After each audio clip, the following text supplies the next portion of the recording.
Hi. Test. Am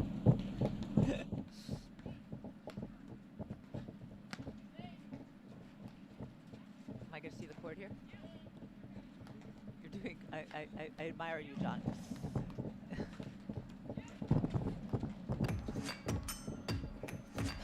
They've done it again. Johan Durant and Steven Mitchell are the APTA national champions for the second year in a row. There you have it, your women's APTA national champions, Florentina Harnisch and Anna Maria Sabori.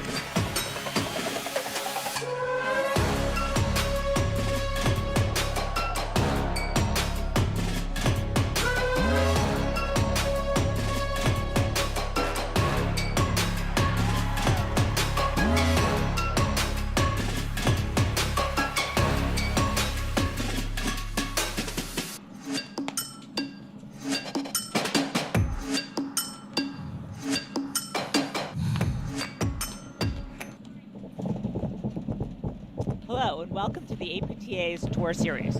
We are live from Westchester Country Club in Rye, New York, bringing you the Westchester Open, sponsored by the APTA membership, our national sponsor Viking, and local sponsors Grant & Sons Liquors, Mission, Grayson & Associates Law Firm, Curry Automotive, Exclusive Bridal Shop, Lemon Perfect, and Skull U.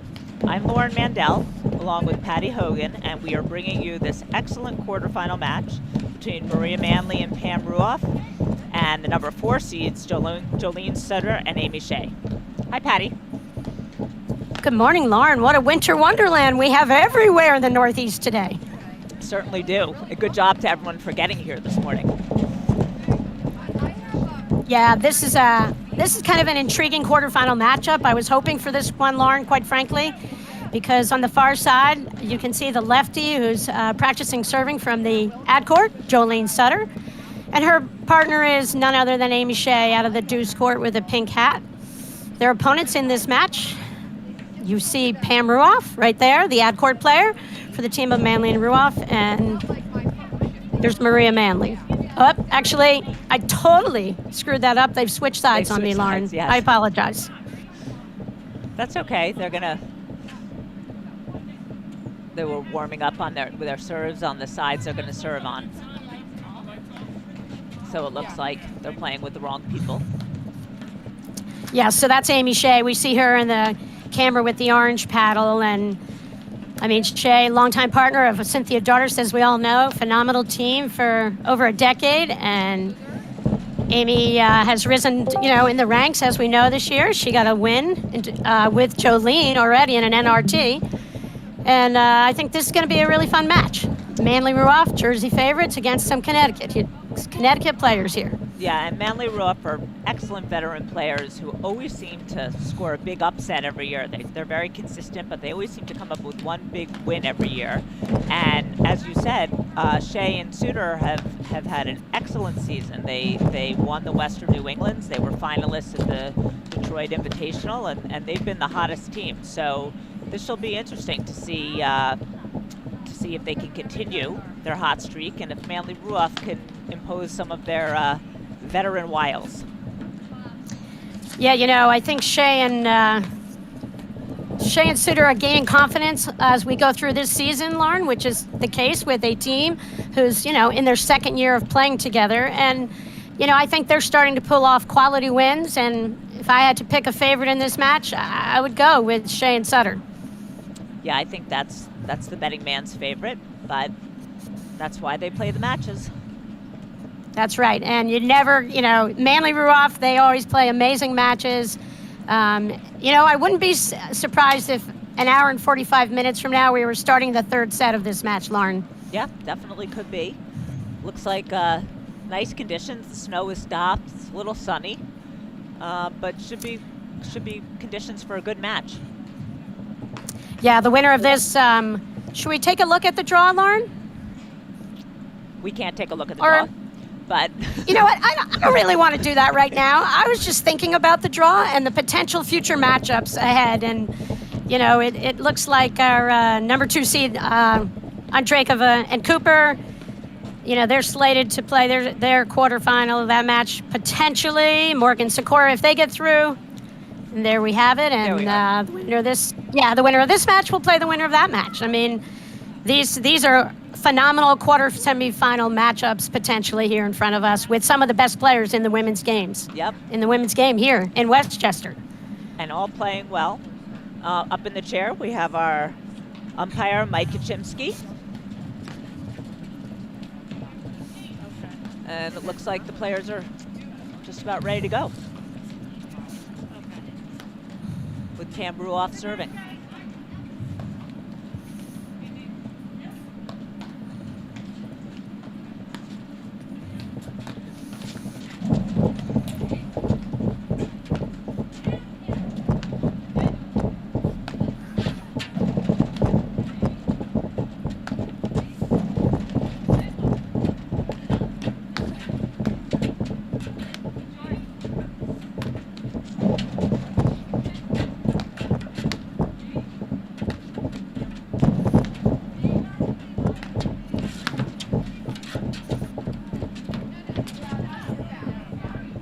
Ruoff and Manley are very smart players. They've played Amy Shea numerous times. They know how much he likes to attack a down-up overhead or hit an overhead with too much speed, how much trouble it's going to be. So they're going to try to slow it down and play smart paddle here. Yeah, that's a great point, Lauren. And their style of play, how they have had tremendous success, is pretty low-risk type of game. They're masterful, as you can see, with shifting, covering the net. They have, really good overhead placement, I would say, for the most part, although that's going to be a dangerous one for Maria Manley. And I think the key to this match is right there, the lob over Manley's head. She's not one of the tallest players out there. She's taller than I am. I look up to Maria. But I think how she handles the lob up the line from Amy Shea is probably going to be the difference in this match, because I just think that the success of Ruoff Manley is going to be based on keeping the ball deep enough so then they can position themselves for their, really good volleys. And the other key, I think, for Ruoff Manley is when the lobs do go cross court in between, that Manley is sitting tight and really covering the volleys and let Ruoff have her way with a real good wingspan. Yeah. Pretty similar to Amy Shea's, handling a lot of the overhead. So you'll see this setup, for the team of Manley Ruoff, with Manley in all black, set up on the right of our screen most of the time.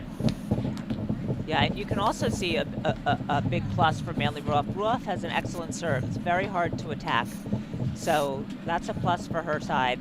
The only negative, I would say, is that they don't have a tremendous amount of spin on their overhead, so they can't really get an advantage that way. But there you see that really good serve. Yep, and Lauren, that's another good point you make, of course, that the overheads, and with these players, the Shea overhead is legendary, where she just puts that cutter and can keep teams at bay on the defensive for the most part. But none of these four players are really known for bringing it, like that roller, like Gabby Roxy, Anna. No, or the big cut. I mean, like you said, Shea or has the cutter, like cut. Cooper. Yeah. But she's really the only one on this court that employs that, and that's not even the biggest part of her game. So this is more of a straight-up kind of match.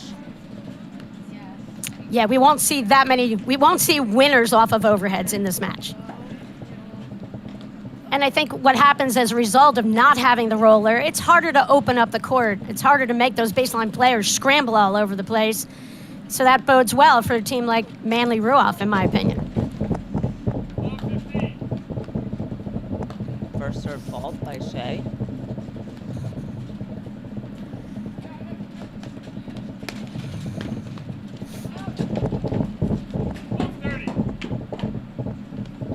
Lauren, great shots, and kudos to Westchester Country Club. They did a phenomenal job. They made sure everything was plowed, including the E-net cable.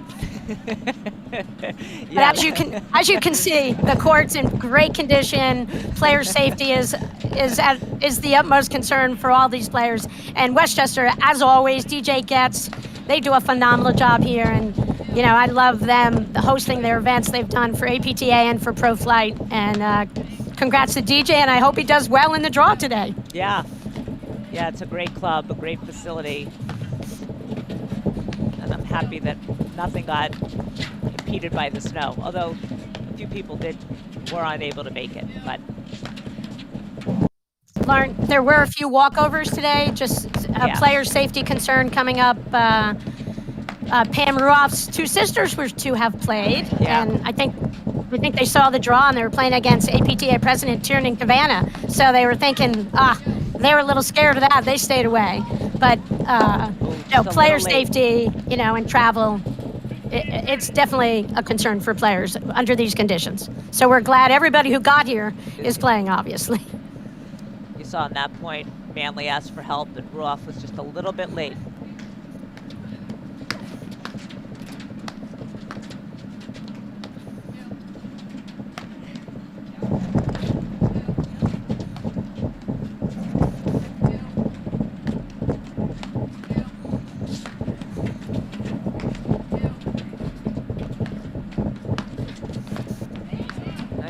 By Manley.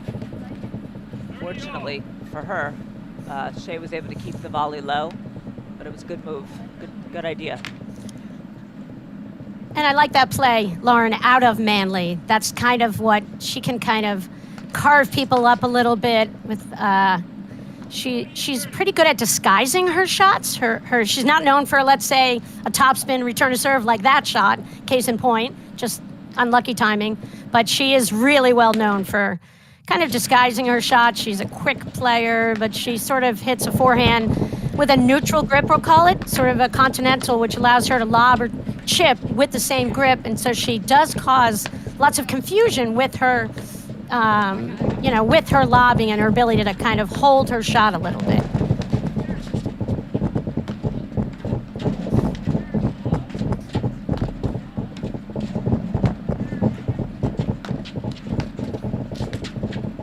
Very compact, like you said. She can take the ball early, no big swings.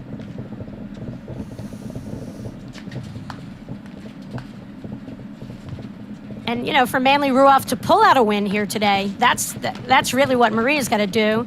She's a complimentary player, and she does a great job in really trying to set up some offense for Ruoff over there in the ad court. There you see, but I love when Manley actually does a lot of chips and just keeps that overhead person, the player to the left, kind of coming in, keeps them honest, just not being predictable.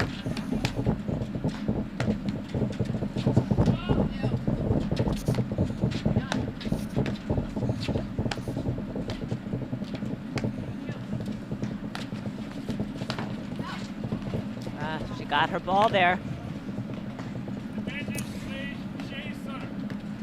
Yep, and Lauren, I think a ball moving away from Manley because she doesn't move her grip over a little bit more is actually a tough ball, and I kind of think Jolene baited her into the shot.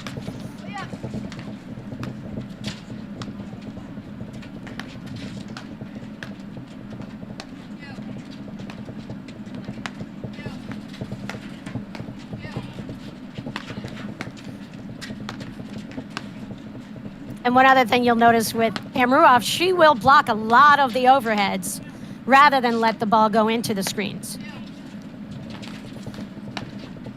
See, Manley is really looking to come in. Ooh, ow, ow, ow. Are you okay, Lauren? I was hurting for Jolene Suter there, but she's laughing, so I feel better. Yep, and that's it right there. That's the bread and butter, Ruoff Manley, and Manley in particular, just doing those little kind of surprise appearances and trying to win the hands game at the net. Ooh, that had some very interesting spin on it. All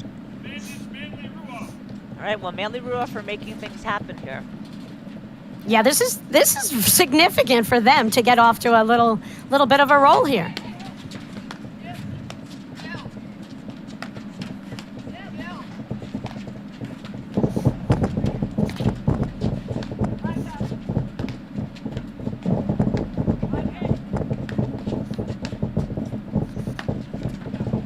Yeah, you can see Manley is the target for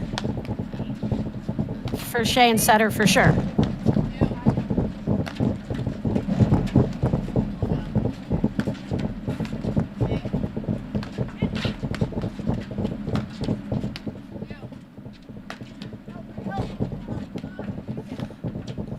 Good shot by Sitter.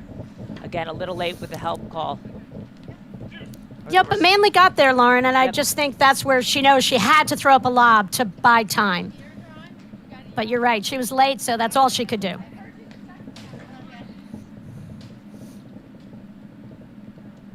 Back to deuce.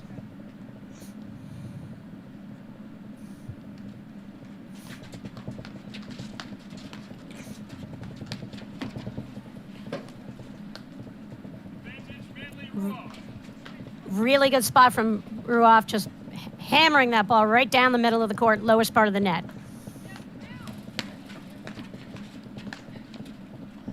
That time, Manley, she made the move, she got the volley, but she didn't get it low enough, and Shea was ready.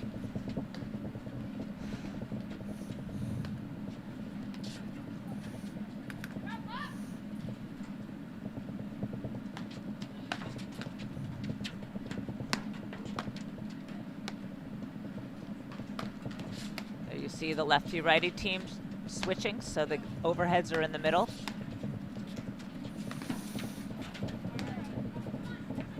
Lauren, we saw a match with Shea and Sutter when they actually kept their backhand overheads in the middle. It was so strange. sure you Great shot by Ruoff. It was so strange to see that. But it seems in this match so far they've switched every time to get their forehands in the middle. Yep, and what that showed me, Lauren, is that, you've got to set your team up, and it's about a certain opponent. And if they felt that they could defend the net better that way and the drives through the middle, that's why they remained with their backhand volleys in the middle. They were not so worried about the deep lob up the middle. Great. That's what you got to watch out with Amy Shea. She's better, as we say every match that she plays, she's better than anyone in getting the ball in the nick there.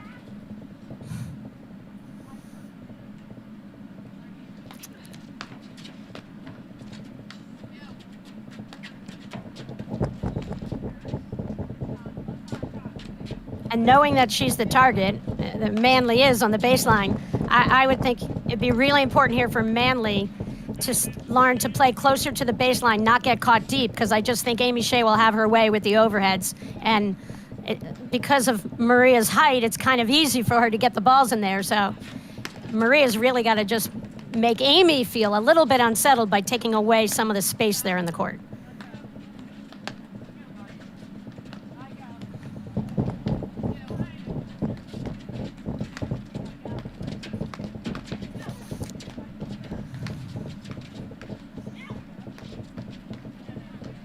Great point. Yeah, you see, as soon as the ball is down at Shea's feet, Manley's up there. So far, it's paying off. Lauren, we have snow everywhere down south. We have Richmond, Virginia's watching in, the Arthur family, and Easton, Maryland, Mary Chambers, former Chatham player. Yeah, it's starting to snow again here, too.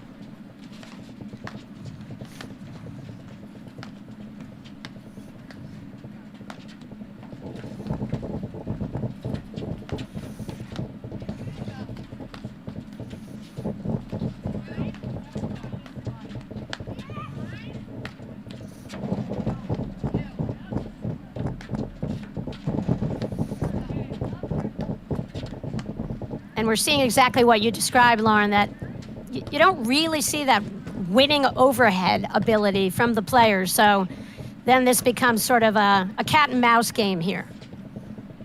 But they place their overheads very well, and the pressure of that does pay off ultimately. For sure.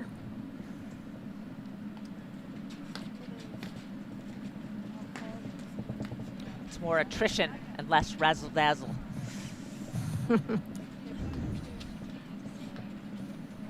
Yeah, it's definitely, this match is sort of a waiting game, and they're really taking their time picking their shots, particularly from, in the baseline play.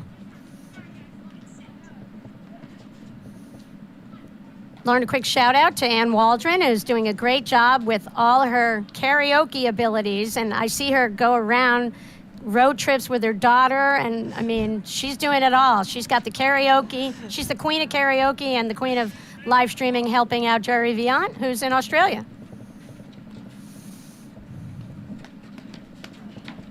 Yeah, she and tour director Jackie Cameron are really doing a fantastic job holding everything together here.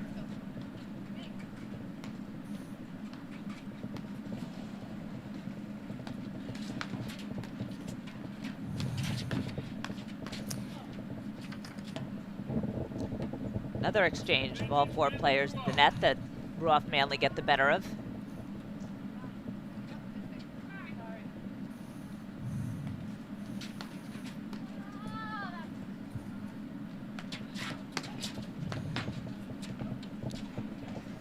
There it is. That was a long game, Patty.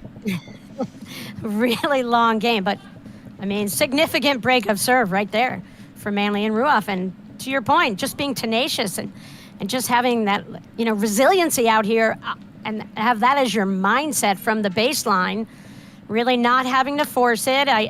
Maria had a couple of mistakes in there, but I love her play so far in that she's trying to apply pressure in the way that she's really comfortable in applying pressure. Heck of a volley there. Got behind Shea.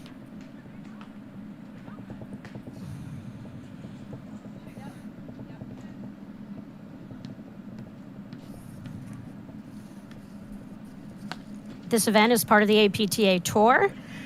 We, next up after this will be the Midwesterns, January 14th weekend out in Cincinnati. They always do a wonderful job hosting and have hosted many APTA tournaments successfully over the years. We look forward to the Midwesterns in a couple weeks.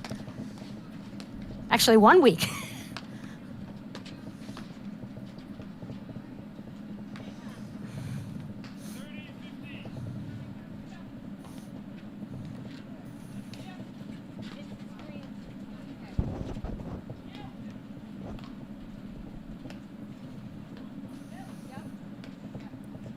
Hey, Lauren, when you watch Amy Shea play and her forehand off the deck, how good is it in terms of her consistency versus everyone else who plays?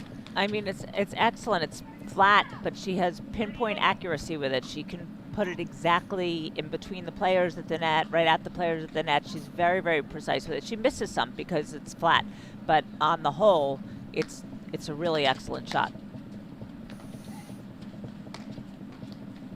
Yeah, she's just, you're right, she's just so precise on the shot. And you just know she's going to make it. She makes you play every shot as an opponent out here. Both when she there returns. Are no... Go ahead, Patty, sorry. I was just going to say, there are no easy points. They don't give you the points. Some of the players who do play some higher risk, explosive types of shots will give teams a handful of errors.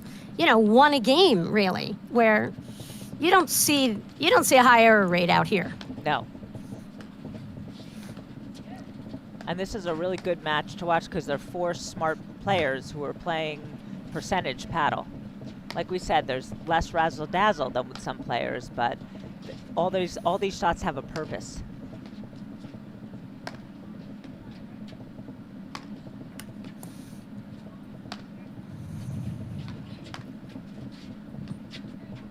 And each team, Lauren, knows, like for club level players watching who are used to points going over the net maybe 4 times, that, every single point you're going to be expected to hit at least 20 overheads, if not 40 on a ton of points.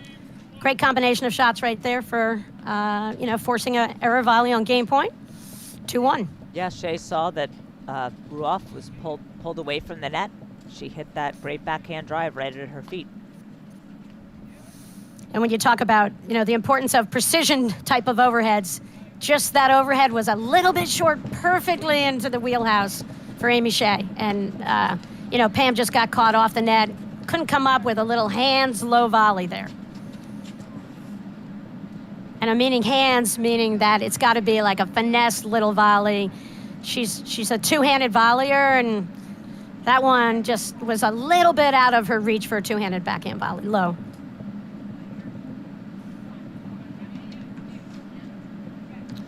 Jolene Sutter to serve.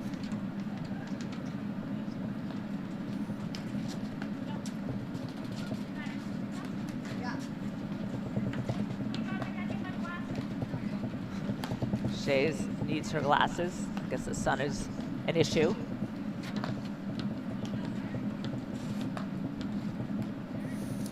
Hey, what a delightful thing that sun's an issue. Yeah.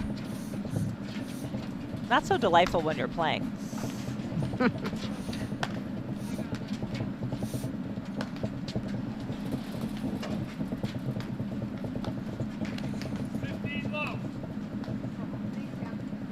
Good pace off that backhand roller from Sutter. Didn't really come off the back screen the way Manley was hoping it would.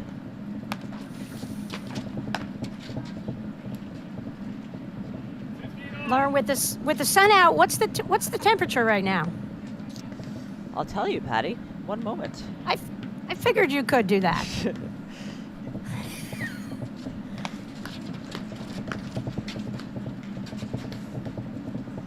The temperature is 31 degrees.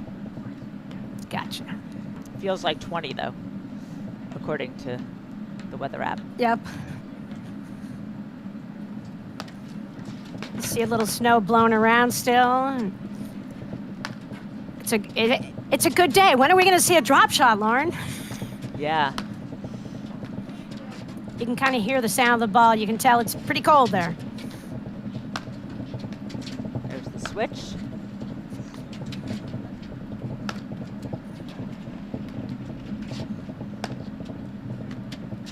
Just such good control with these overheads, Shea.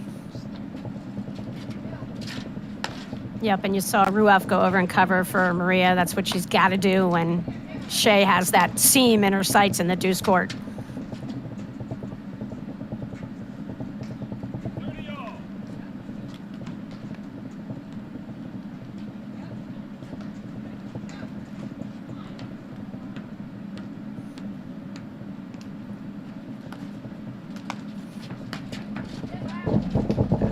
There's a big forehand for Maria Manley. Yep. Great rip right there. And that was a set play. You could see Ruoff was moving in. They had both discussed that Maria was just going to hit, and they were going to move forward, take their chances.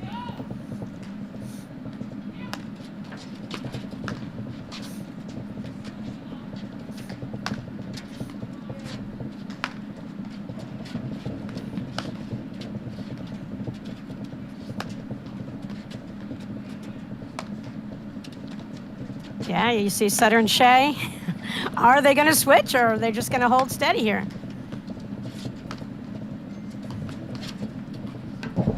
In a way, I like the play, Lauren, with them not switching, because it gives Amy Shea the overhead on a diagonal right into Manley's corner, which she's trying to hit, and easier to hit from the right position on the court than the left of the two players at the net. You're right. It's an interesting strategic idea because, you know, the accepted knowledge is that you switch when you have a lefty-righty team, but in this case, it may be strategically behoove them not to do it all the time.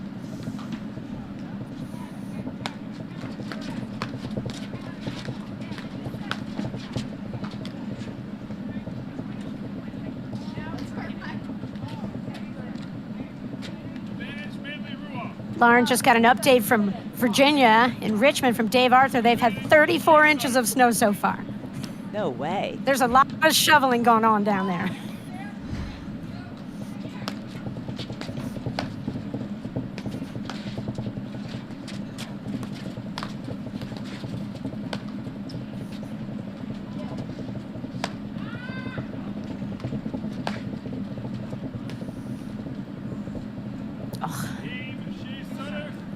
You know, Manley often does better when the ball comes at her with a lot of pace, and she had to supply all her pace there, and that was a problem for her. Yep, and that's where she is, you know, her natural tendency is much more toward the chip. Did you know where Maria Manley started playing paddle, Lauren? Did you ever hear the story? I did not. I believe she went to prep school up in Connecticut, and there were courts at her school, and she was introduced to it in high school, and then she ended up, a girl from Puerto Rico married a guy from Jersey, and then she ended up getting married. They ended up at the Jersey Shore, and she got big time into paddle. She's been ranked top 15 in the country ever since.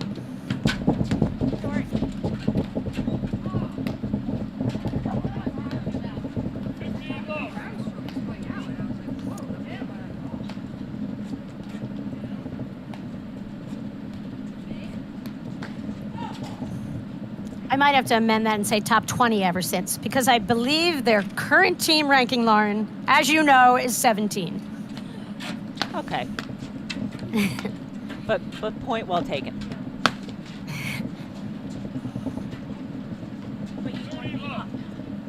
Lauren, the current ranking system, different than in the past. It's a rolling on based on 5 results, I believe, from over a 2-year period because of limitations with play and travel with COVID from last season.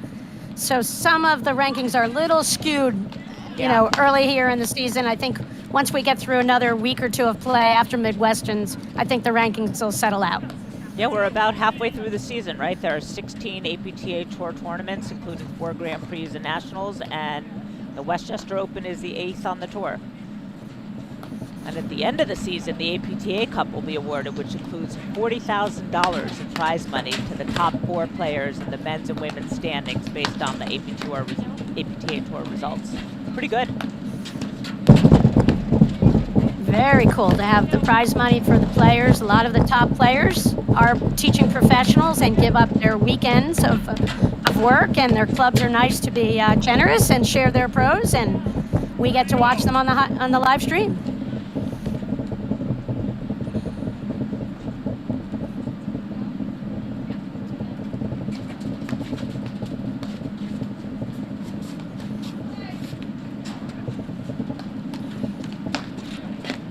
Lauren, and all these players, the final stop on the APTA Tour is the Nationals, which will be at Long Island in mid-March this year.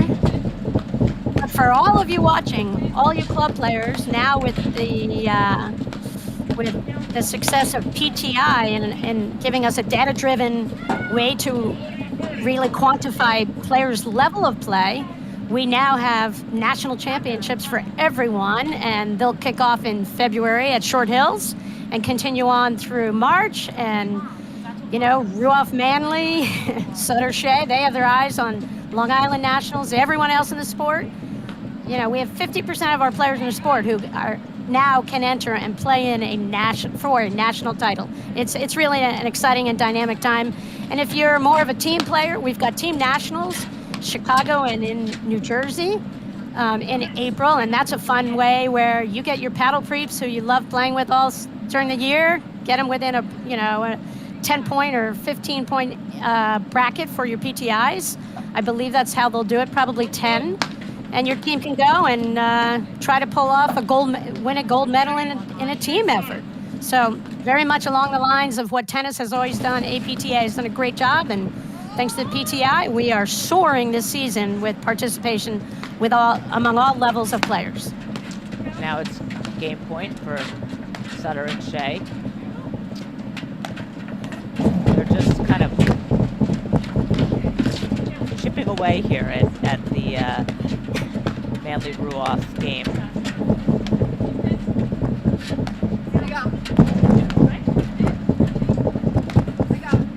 You can see there's not going to be one fast game here today, Lauren, in this match. Agreed.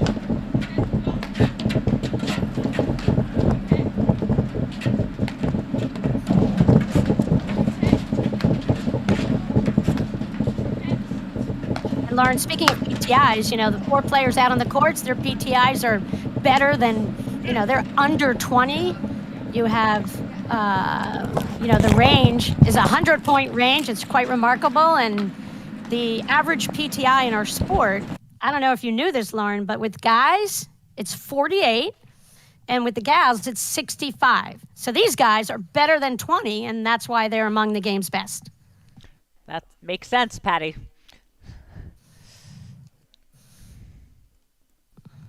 Okay, game point again for Manley-Ruoff.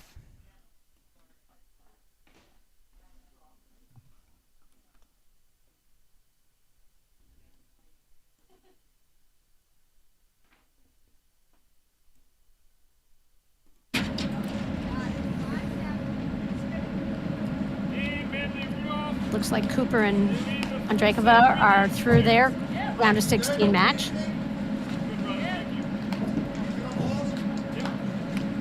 They await the winner of this.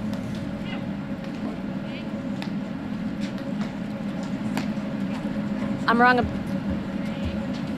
about that. They have to win another match. Yeah, they haven't played their quarters yet. Yep.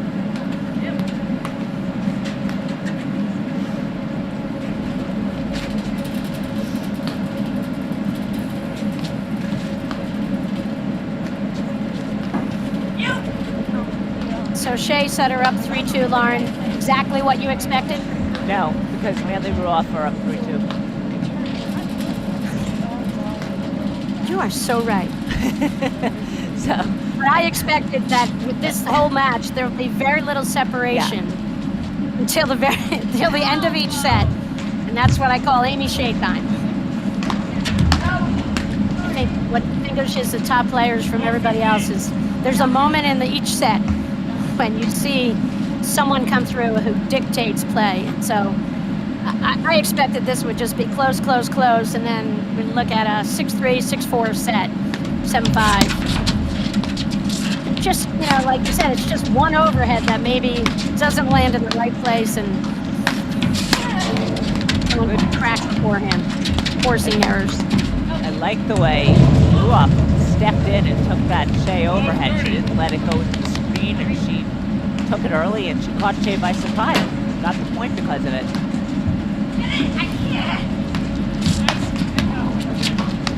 What's interesting, what Ruoff and Manley have shown a couple times here, is they just did it there, where they both come in together. A lot of times you'll see someone who will blip and apply pressure, but I think it's brilliant for Ruoff to come up with Manley, because Manley just doesn't have that wingspan up there, and pull Pam in, it's intimidating, and there's a big forehand right in the middle. Yeah, you're right. You don't see that much where both players come up together, but it is working for them.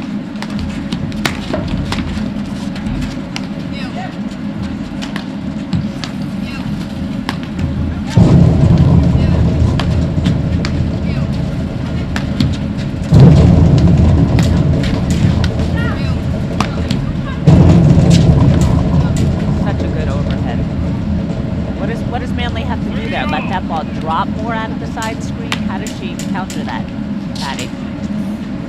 Wait, ask me that question again. I just lost you for 1 second.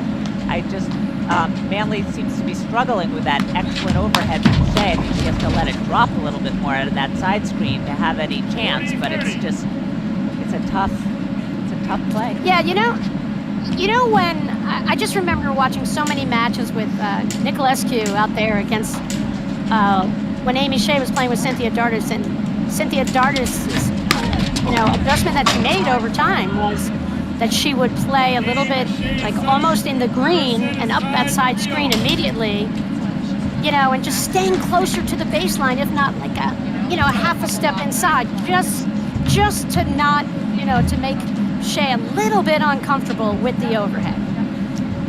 Well, a good hold for Shea, and we're at 3-all.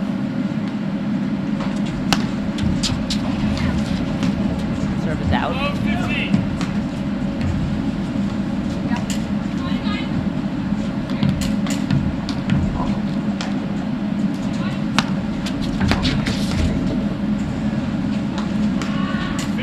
Lauren, do you know who watches more live streaming than anyone in the world? Tell me, Patty. Ron Cummins, he's on. He's watching and enjoying listening, Lauren. Glad to hear it. 15-30.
bit more right up the line on Shea, so that the worst Shea could do would just be to go straight for the back screen on Manley. You know what I mean? Amy Shea's exceptional, moving to her right when she hits her overheads. I'd back her up, if I could, straight back up the line. Okay, 2 break points. It's 15-40.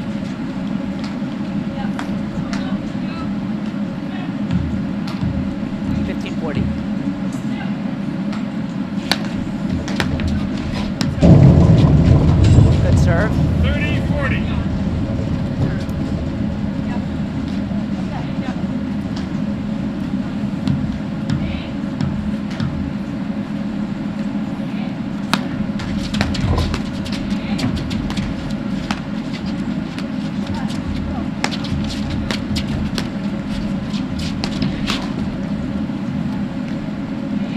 Game. Team Shea Sutter, they lead the first set 4 games to 3. Little bit of a sloppy game there. A few missed serves.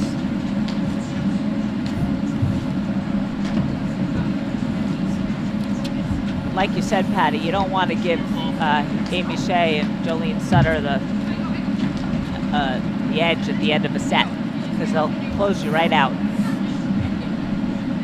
Yeah, you know, Shea and Sutter are not known for, like, finishing off sets very fast, but they're getting the result they need at the critical moment.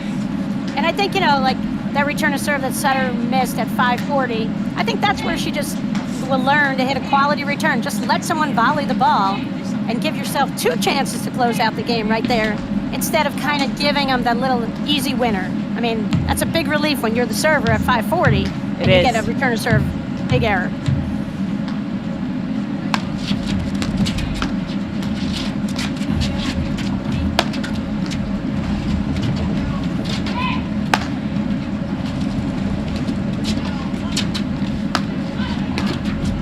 Good idea. You saw that Ruoff, you know, knew her lob was deep and was moving in and trying to take the short ball early, but just mistimed it a little bit. Yeah, and kind of a rare show of not a lot of patience right there from Ruoff. But I think that's sometimes what happens a little later in the set. She feels like she needs to create a little bit more offense for their team. But I think it comes off of good, deep lobbing, well-placed lobs. Getting, you know, Shea and Sutter to hit some off-balance overheads. They're not really coming up with any offense off of, like, consecutive drives here in this match. It's all off of lobbing. Yeah. You know, really early on, you saw a little show of offense from Manley. And again, I like the chip from Manley a little bit more than, you know, like a full-out, longer swinging drive. 30-11.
That lob doesn't hurt Shea at all. It's got to be up the line, closer to the doubles out.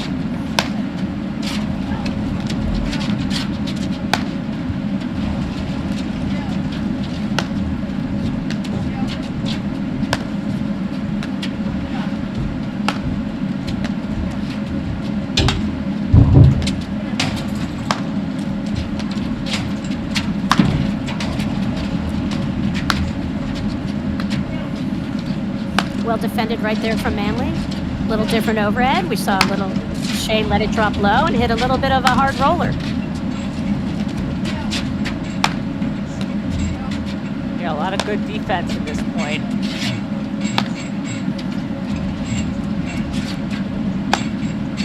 Yeah, I'm not worried about Manly Ruoff's defensive abilities. I'm just a little concerned where the offense is going to come from.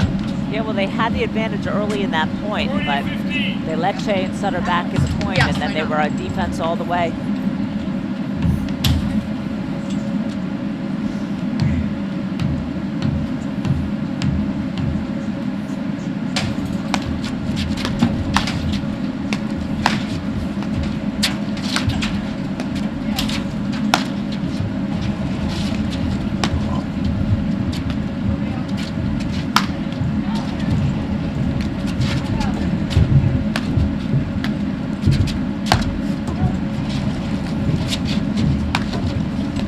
Yeah, you know, Manly and Ruoff are lobbing a lot. They've got to get much more depth on the ball here. They're just not, you know, I always say when you watch the live stream, is the person hitting your overhead from beyond the service line or inside the service box? And Shea and Suter are just hitting way too many.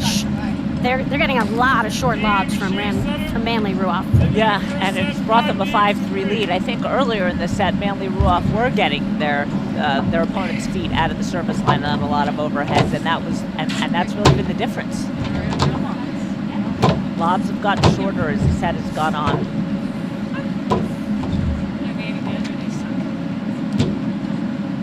And that's just something sometimes when you're actually playing, you don't realize it. But then you put two and two together thinking, hey, they're not working very hard up at the net. We're not opening up any spaces. We've got to now focus again on our lobbing. Good return. Love 15.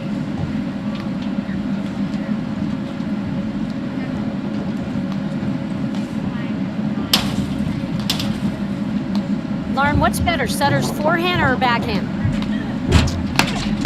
I think her backhand. Both good though.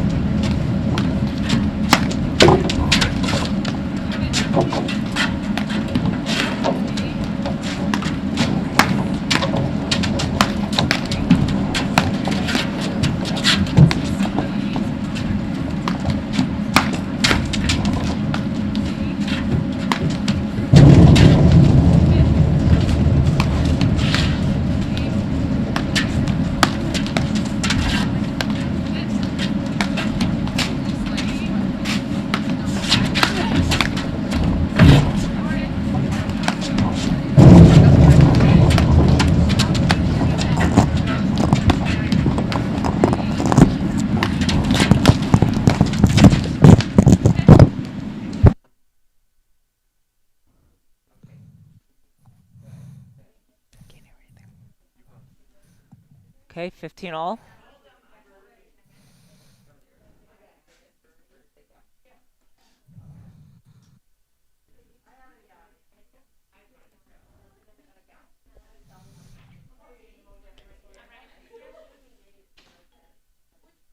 I asked the question about Sutter because when she sets up, she showed forehand, and she had a really good backhand return to serve. It looks like it's just a little bit more of a consolidated kind of swing, and I think that's why I like it a little bit more. I agree with you 100%. If you said that before, I couldn't hear you.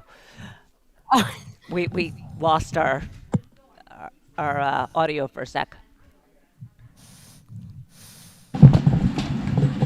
Yeah, you mentioned both her forehand and the backhand are really effective shots, and I just think as the level of play goes up, sometimes the shots that involve a little bit less of a backswing, a little bit less of a follow-through sometimes, that you can pull off in a short period of time are more effective at, breaking down people on their volley a little bit.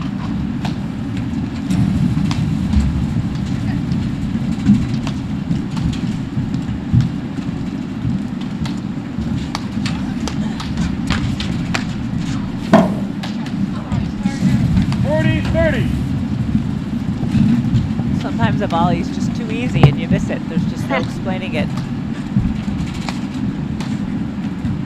That's what happens to me on the pickleball court, Lauren. All the time. You just have that sitter and you swing too soon. Yeah.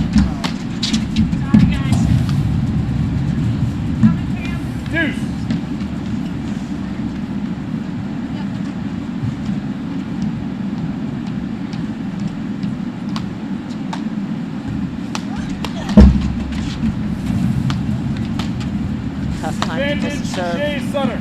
Set point for Shea and Sutter.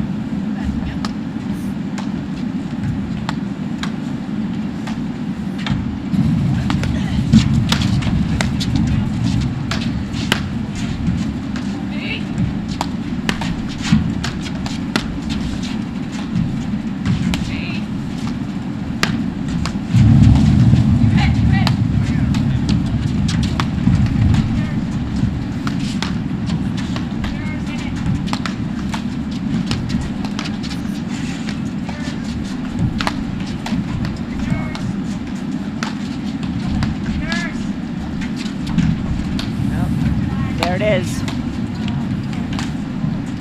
Game in first set, Shea Sutter. Well, 6-3. it was a competitive first set, Patty. It was, and are we going to a break on this, Lauren? And then we'll have a Yep. little chat about what to do in the second set. Yep, we will be back Your man- in just a moment after these messages right here on the APTA YouTube channel presented by eNet Live.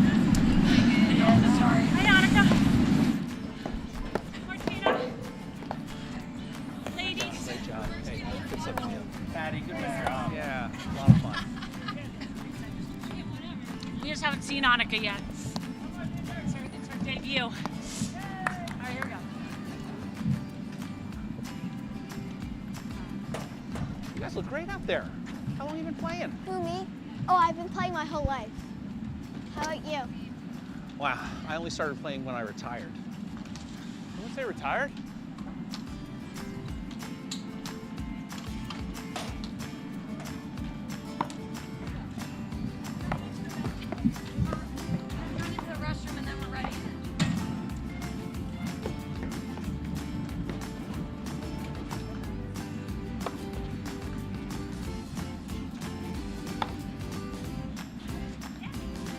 Looking good out there, Eli. Thank you.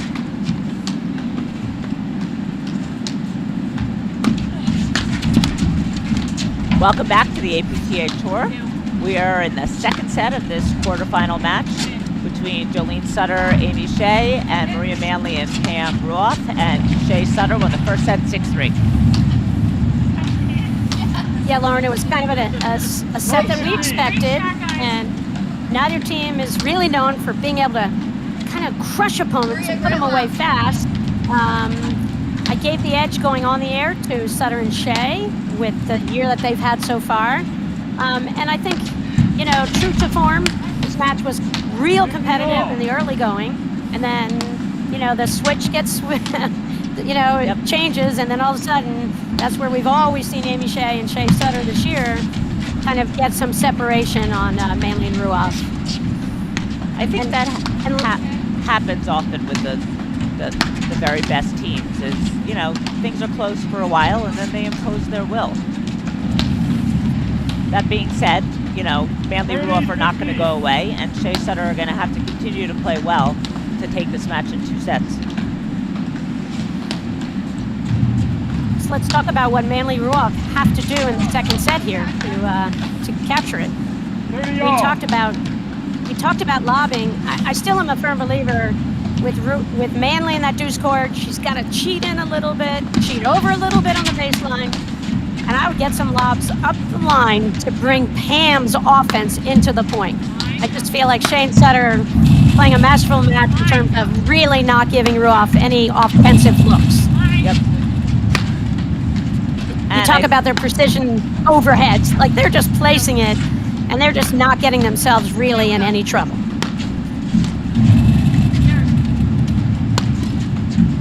And I think Manley has to continue with the blitz. She's putting pressure on them that way, and she had a lot of success doing that.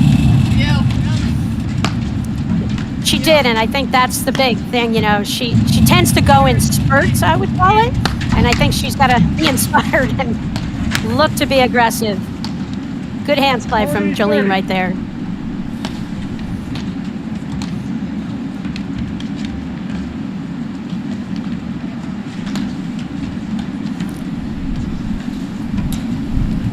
Got a lot of women enjoying watching this match right now, Lauren. Karen from Glens Falls Country Club, Jill from Mars County.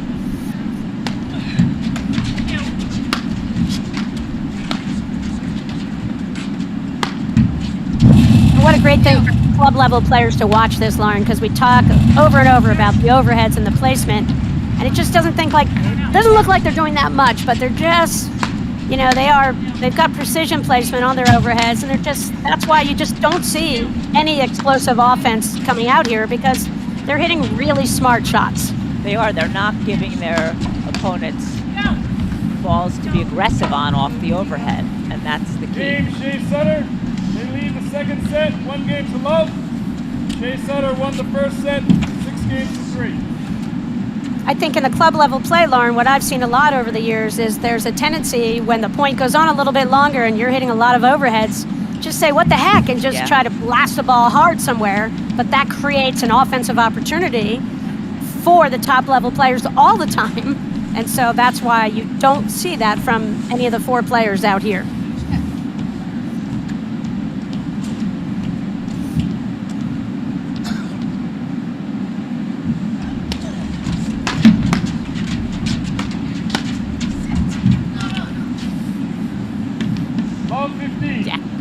That was good pressure, and I said one of the keys for Manley is she's got to stay up on top of that net. You could see she had a little bit too, they call it a chicken wing volley, just when that right arm gets a little too much motion going versus really having quiet hands absorbing the pace of the drive. Big game right here for Pam Ruoff. And Maria, obviously, but on Pam's serve. Yeah, it's love 30.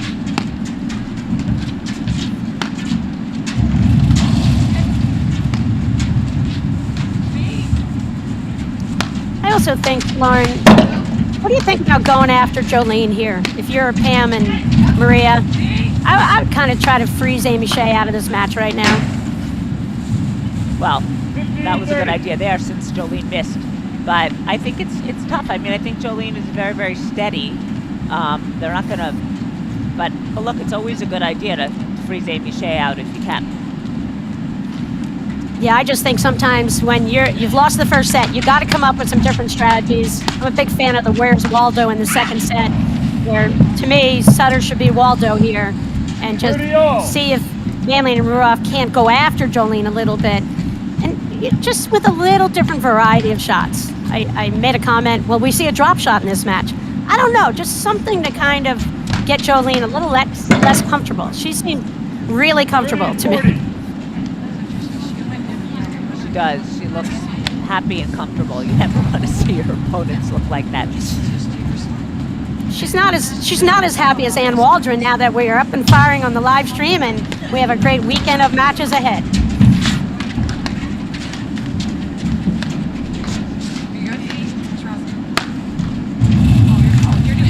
I think I was remiss in not mentioning Chris Humphreys. I think he's helping DJ on the men's side of the event tomorrow. So shout out to Chris as well. You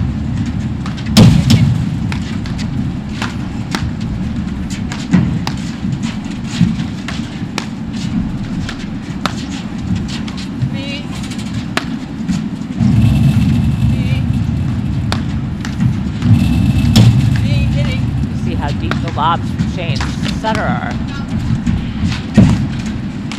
Gets the short ball and 2 love. Game Shea Sutter. They lead the second set, 2-0. Yeah, and Ruoff just got caught. Shea made a great little play there, and Ruoff just reacted to it instinctively. Maybe if she could have just resisted, just let the ball go through, because Maria was back there, could have covered the shot, I think. It's so hard to do that, right? When your instinct is to swing, but intellectually you have to let the ball go and let your partner get it. But it's a tough thing to do.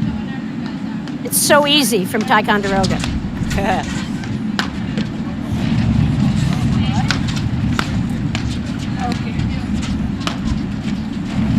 Shout out to John Scott, the ENET crew. They're doing a great job. Always challenges when you're live streaming a cold weather, snowy sport, and snowplows who don't know where the cables are. So kudos to these guys for getting the stream up and running twice today.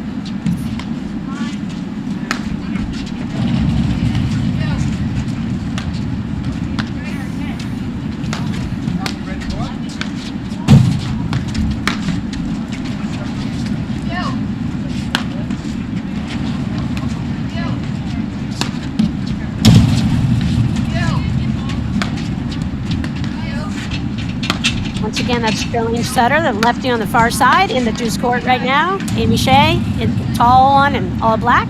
This is Pam Ruoff in the near screen with the blue top and the white top, deuce court, Maria Manley.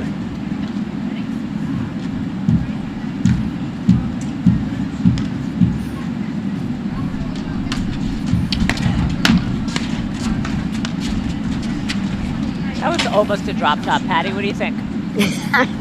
Almost. Maybe as close as we're going to get in this match.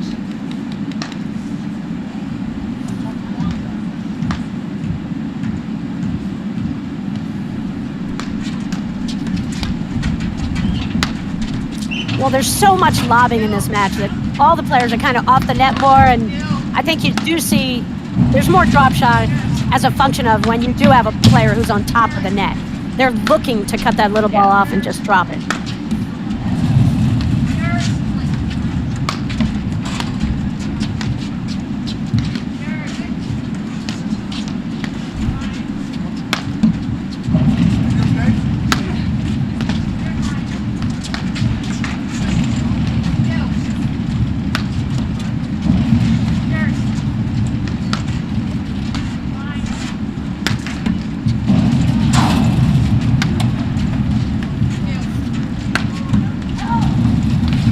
I would just like Manley to stay over.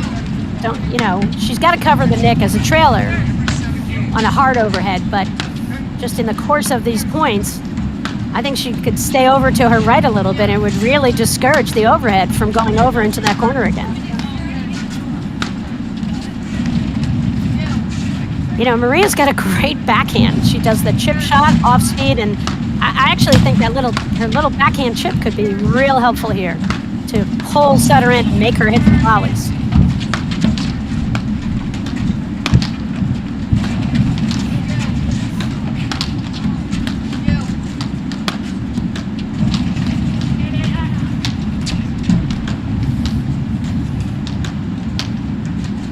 Love.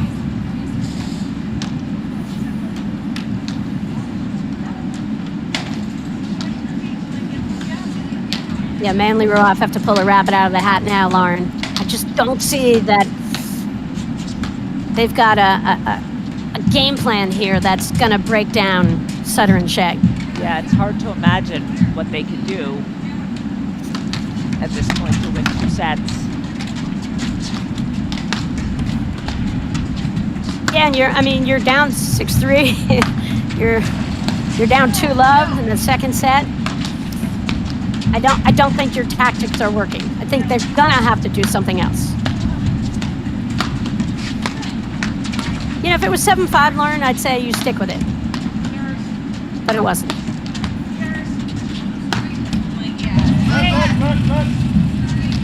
Ball came over from another court.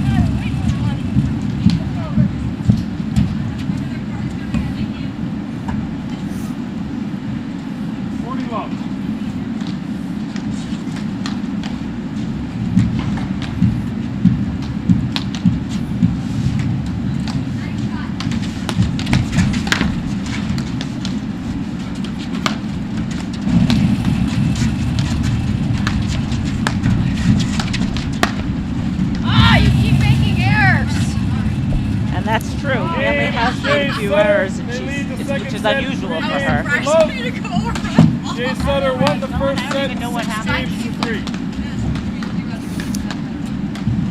I was in your lap though for a second. Like, don't run me over, girl. Lauren, another shout out. We have another top woman player, Wendy Fizz, chiming in from Chicago, enjoying the match, enjoying the commentating. Yours especially, Lauren. She loves your frankness.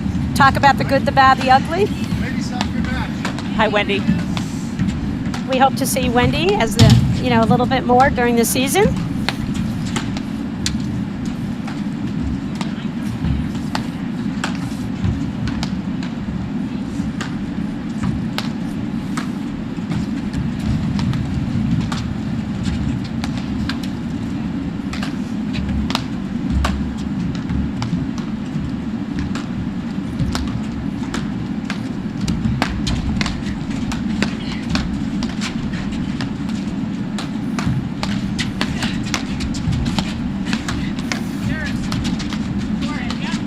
are you thinking, Lauren? I feel like you're thinking here. I'm thinking that was a real drop shot. 15 love.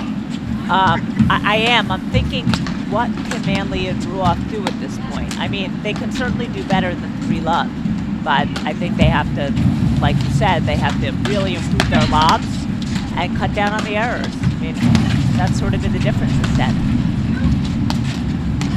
They need a snowstorm to have a little delay here so they could kind of take a mental break from this and talk to each other. And, you know, you just don't, you know, they strategize a little bit all the time. They're chatty as a team, but I don't really see a full stoppage. Let's do something different here. I think one of them needs to take an initiative with a new tactic.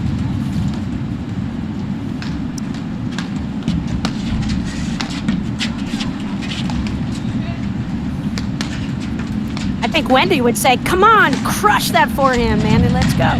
But you can only do what you can do, right? And you can only play outside of your comfort zone so much. Exactly. And Wendy came out of the womb driving that forehand. Yeah. Maria didn't come out. Came out of the womb chipping. And so, you know, in a moment of truth, and when you feel that pressure and, you know, of playing in these NRT events, it's hard to, you know, if you're not relaxed and playing loose, it's really hard to execute something out of your comfort zone. Almost impossible, really, against the top players. Ruoff's missed the last couple of overheads, but they've been on very deep lobs. It just goes to show you can even just win the point outright on those deep lobs. Yeah, and Shutter and Say they've maintained a nice level of play here, consistency, and you know their lobbing has been really consistent from the opening point, and they're just cruising here. Yeah, and they're completely relaxed and you know playing freely, and their opponents are now doing the opposite. So it just gets the snowball effect rolling here. Nice shot, man. Low 15. Ron Cummins chimed in again, Lauren, and he thinks that sometimes you look to your partner and say, hey, you know what? They're better than we are today. I mean, you hate to say it. I hate saying that before a match is over. But they certainly have a good sense of really a high level of play here from Shea and Sutter.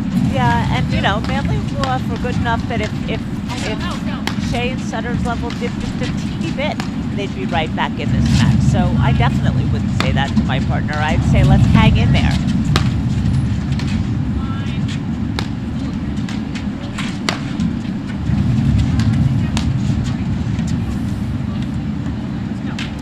Low 30.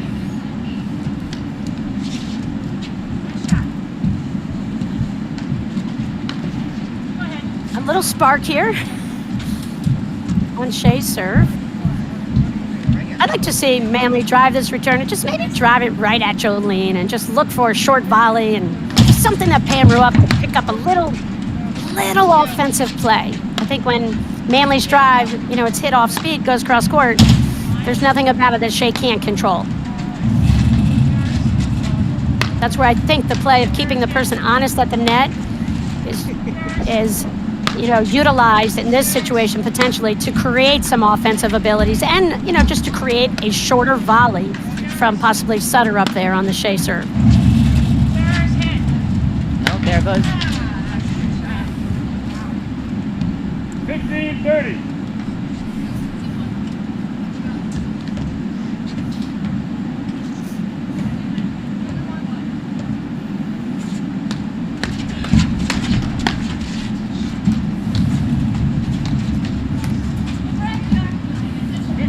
Okay, Patty, here's a chance for Manley Ruoff to get on the board. And you can only get back one game at a time. That's a great point. You just got to literally, if you're Manley Ruoff, chip away at this.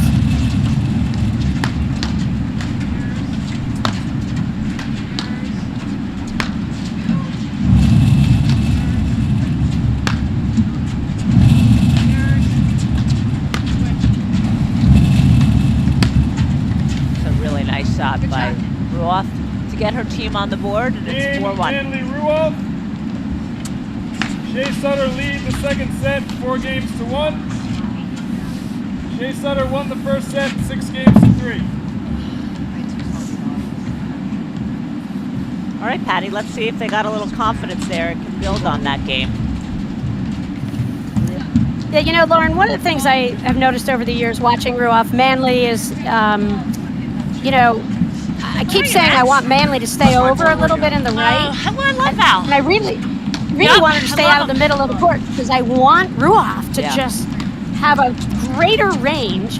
And then Maria could limit the game to where she could bring that little backhand chip that's an off-speed shot, throw that ball cross court, and that could sort of upset the rhythm of Sutter and Shea. I just think when she's looking for her forehand, when her forehand isn't, you know, effective enough to break down the volleys of Shea and Sutter, you gotta tweak it, as we have continued to say throughout this match.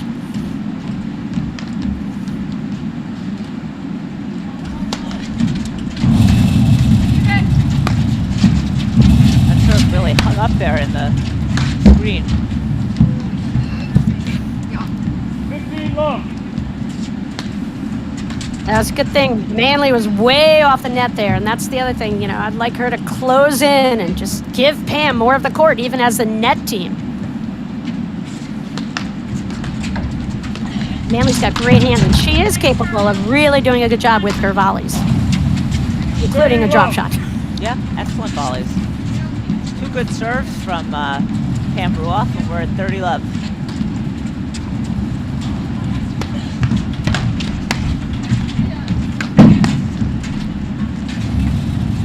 Yeah, great spot from Shea right there to pick off way over the right hip on the right side of Manley.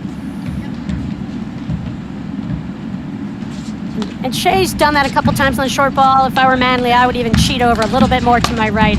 I'd get within a paddle's length of my partner against Amy Shea. Try to force her to go inside out all the way cross court instead of giving her anything up that middle.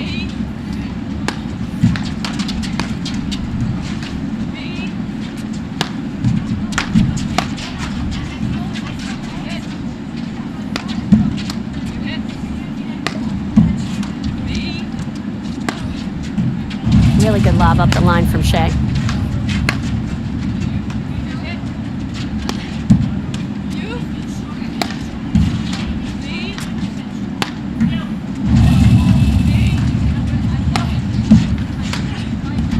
Another really good lob forced Manley to give up the net.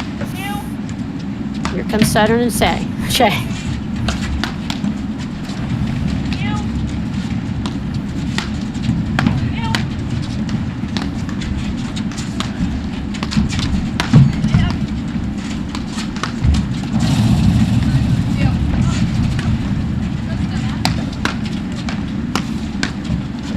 This is it. We need some offense from Ruoff here.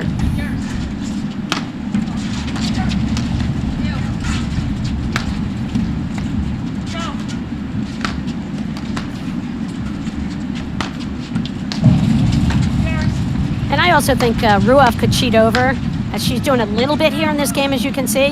You know, give up her side screen in the ad court. Who cares if Amy and Jolene hit it in there? But really step over another right there. Like, just keep taking that forehand. Anything up the middle of the court should be Ruoff's forehand at this point in the match.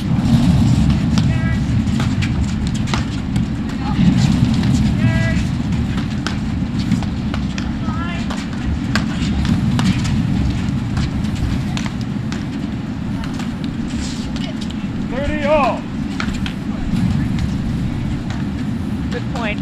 Good idea by Manley trying to dip that ball low. Just couldn't execute it. And you know, with some of the women who have a semi-Western grip, Lauren, that's where that high bouncing ball is their ball of life. Where for Manley, that's a hard ball for her to get, you know, to effectively hit cross court. It's just almost too high a bounce because of her height. 40-30.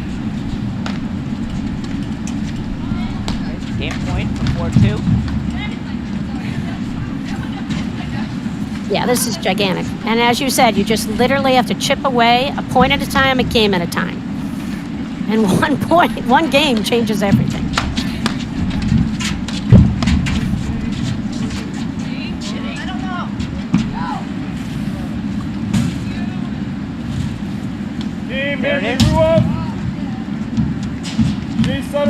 second set, 4 games to 2. And you know, when you're up 4-love and then it's 4-1 and then it's 4-2, suddenly it's not so relaxing anymore. And this is how paddle matches change on a dime all the time. Just when our umpire, Mike Kaminsky, thought he was going to get out of here quickly in the second set, it's not the case, where all of a sudden things are getting a little brighter for Manly Ruoff. Shout out to Mike. He's one of the APTA's great umpires. And a special shout out because Mike just committed to once again being one of our umpires for Junior Nationals on March 6th in the Summit area, hosted out of all the area clubs down there. And Mike added a huge element, Lauren, last year as an umpire to Junior Nationals because he just was so amazing and patient with the kids in those matches. They're just not used to having umpires out there. Yeah. And he you know, it's his job to sort of help them manage the situation when things get a little heated. He did a great job. So thanks again, Mike, and we'll see you in March. There you saw the pressure from the blitzer. Sutter took her eye off the ball and looked at Manly and missed the volley. Oh, Ron Cummins, just when you thought this was over.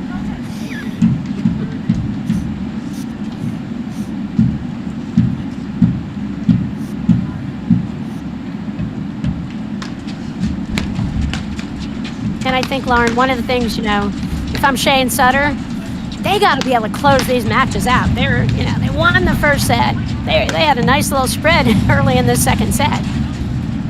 And then all of a sudden, Ruoff and Manly, you know, not really doing anything spectacular, find themselves right back in this set. Yeah, let's see. This is a huge game.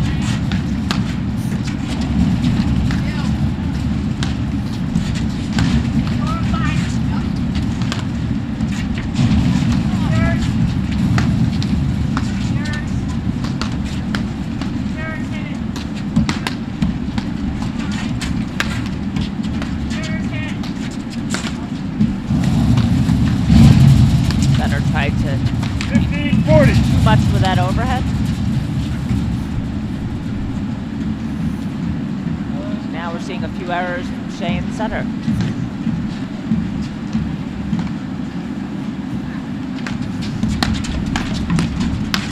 And this is where, you know, I'd go after Amy Sutter when she's on the baseline, because again, just hasn't played as many big time matches as Shea has, and Shea has that experience in the comfort zone and the patience to handle those situations. A little bit better, I would say.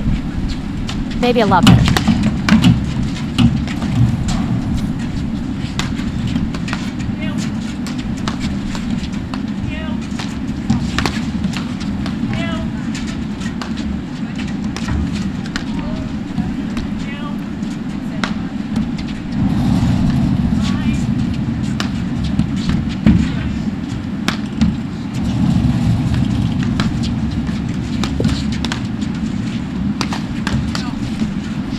Lauren, I see all the quarterfinal matchups are set with Cooper and Ondrejkova going to come up against Morgan Sikora. This is our second quarterfinal in the top half of the draw. We have Delmonico Gebbia. They're going to play Alexandra and Lelik. And Brown Cobbs and O'Sullivan are slated to play against our country's #1 team, Hanish and Zabori. That was a great move and a brave move by Ruoff, but Shea held her ground and gets her team back to deuce. I like that play.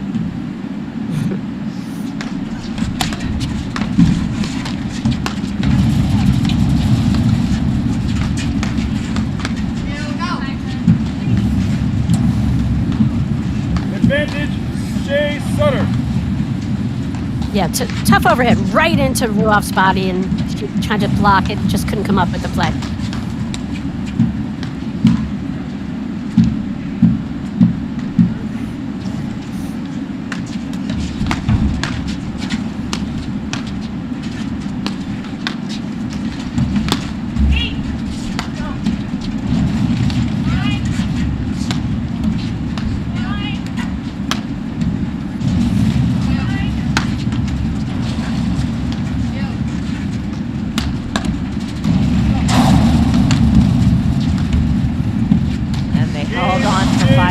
They lead the second set 5-2. Wasn't easy though. Yeah. It was a tough game. Yep, and again, it ends on that signature overhead from Amy Shea. She just lets that ball drop a little bit. Comes underneath the ball, a little behind and underneath that ball, a little bit of a slice overhead, just stays down low. And again, I've said it probably too many times. Manly just has a tendency to back up and play deep, and then it almost just allows those overheads to get into that corner.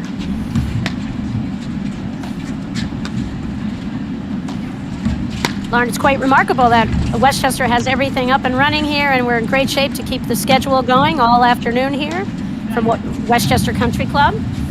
I thought we were going to have some snow delays, but not the case. Kudos again to DJ Getz, Chris Humphreys, everybody from Westchester Country Club for hosting this event today. Yeah, and I would just like to say a word from our sponsor, Viking. One ball to rule them all. One ball is consistently chosen for the sport's highest level tournaments, league play, social events, and weekend outings. Viking. For the last 25 years, we have remained the overwhelming choice. Viking, unleash the warrior in you. The official ball of the APTA, the official ball of the National Championships, the President's Cup, the official ball of the Grand Prix Series.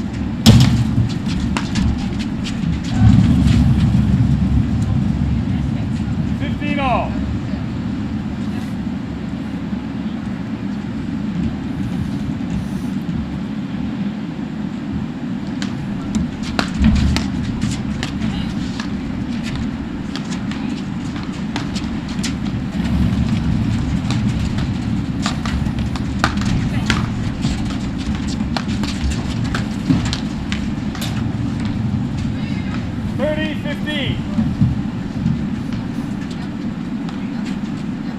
Yeah, and Sutter doesn't have to pull the trigger really here. I think they just need to play a solid game. Keep the points going on kind of long like they have, and when they go for it, make sure you're picking a spot where there's an opening. 30 all. And it's not the bottom of the net. Yes. Agreed.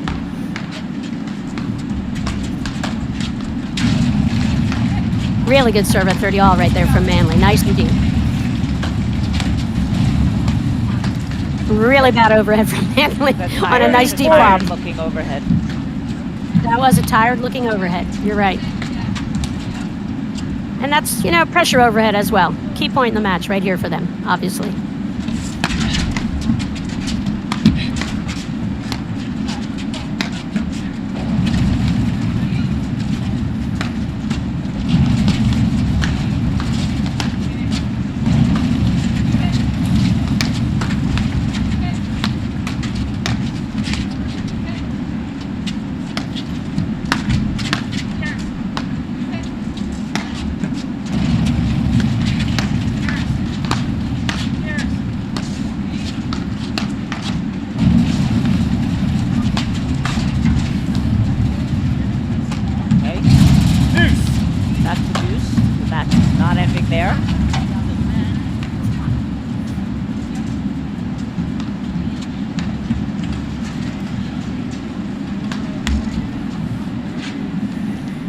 Advantage, Shea Sutter.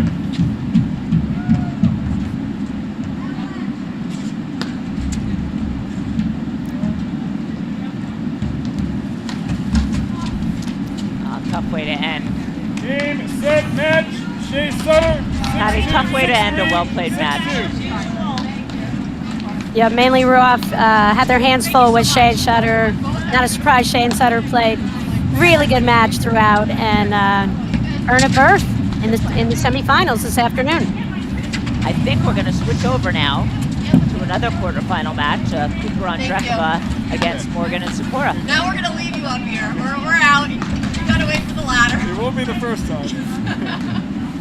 I played a match. Yeah, that was a matchup I was looking forward to, Lauren, and I'm glad that we have two courts live stream here so we can share some of that act with everyone. Some bonus coverage. And here we are. It was like 3 minutes, but it felt like 20. Yeah, exactly. Well, I know. It's boring up there when no one's on the court, especially. I was thinking about my foot every time I served. I feel like I don't usually think about it. Yeah, no, you were good. I think I backed it up maybe just a little bit more than usual, because I feel like maybe You start close and then you back up and then. Okay. Yeah, because I was mindful of it. Yeah.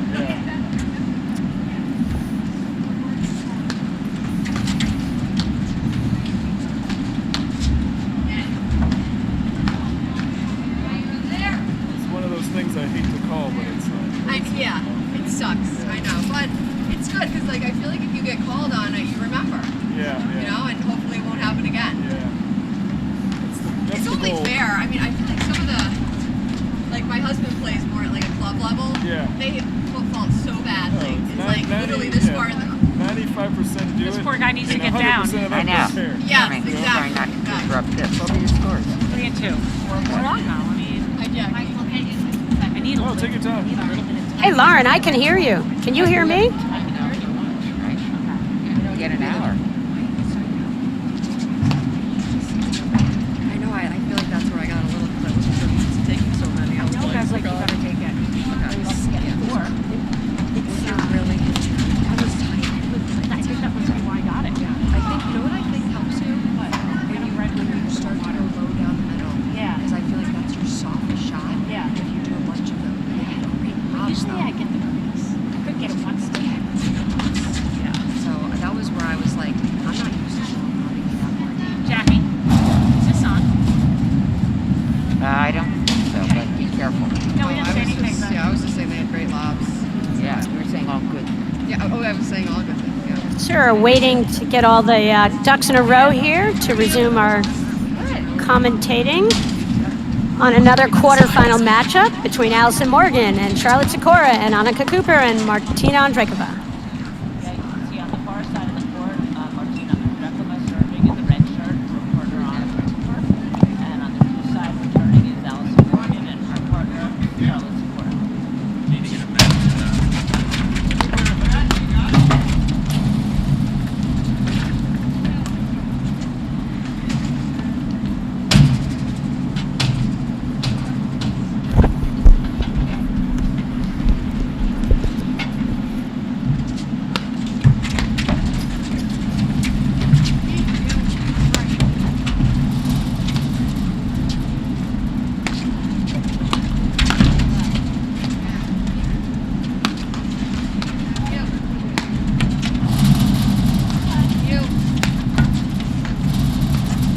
Patty, it's nice to see Annika Cooper out here. You know, quite a while.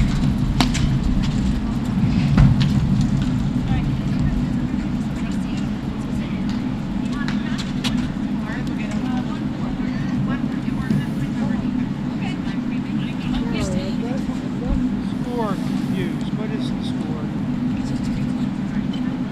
4-1, right? 4-1. Yeah. Sorry. Very sorry.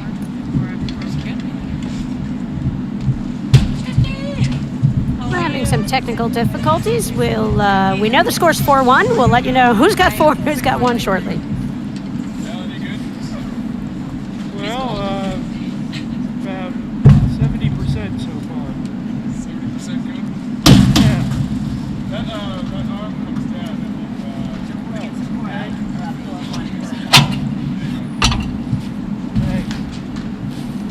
First set. That can be on the guys.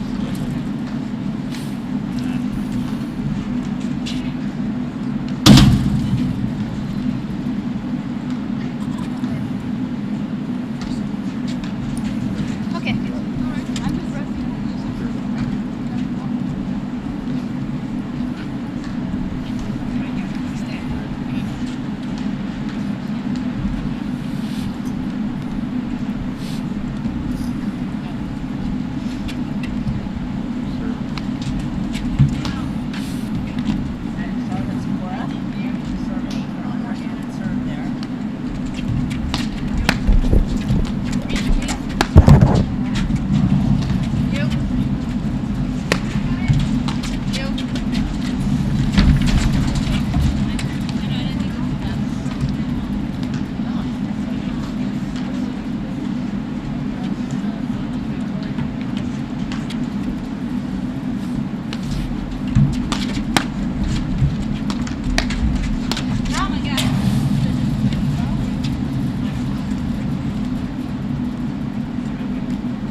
understand why you'd want to hit an underhand serve against Andrekova and Cooper, because they both have huge returns.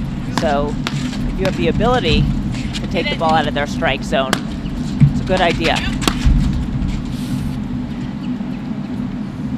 Lauren, what's the score now? It's still 4-1, and I'm not sure what the score is in this game. Okay, and who's got 4? That's when you couldn't hear me. Morgan Sikora. Good spot. Oh, thank you. This is an intriguing matchup, Lauren, with the team of Cooper and Andrekova. They don't have any tournament results together, and they're up against Morgan and Sikora, who now are in their 3rd season of play, I believe.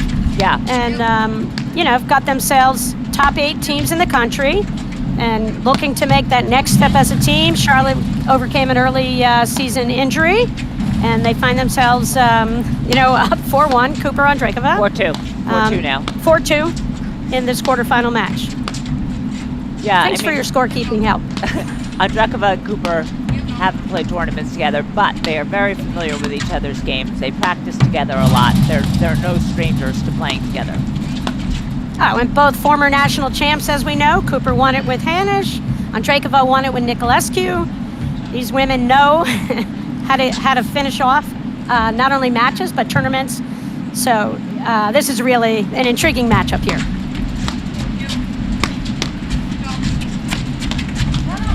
You know, the fun thing about Cooper and Andrekova, I love watching that they do play with other players.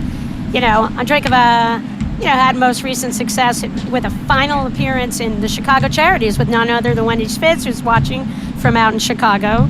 Martina's had the luxury it is, because she's getting to play with Zabori Anika. I mean, she's gotten to play Jade Curtis, all the top women.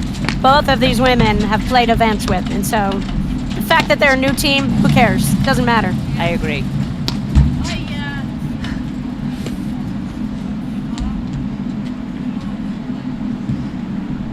And the intangible quality out here in matches, when you do look up and you see someone and there's a halo above them and they're a former national champion, that goes really far in determining the outcome of matches. You have 2 national champions together. I would look for. I did think they might have a little bit of a slow start out here compared to Morgan Sikora, but then anything, it's a level playing field.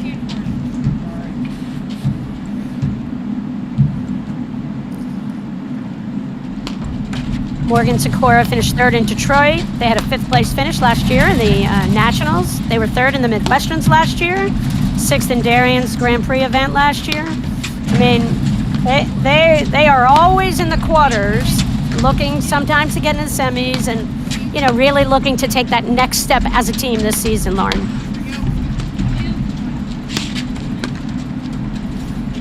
Yeah, they had great results their first season together, and then people figured them out a little bit. And now they have to figure out how to take the next step, like you said. Every single point. Yeah, they're an incredibly athletic team, really a quick team. Morgan's got a lot of quickness over there, as a player, and it's really fun to watch them play.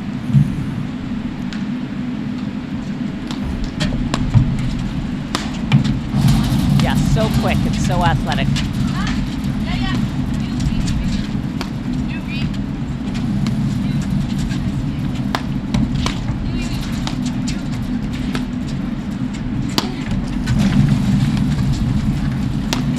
Yeah, they lost to Shea and Sutter in the last event. They played out in Detroit, I believe, in the semis.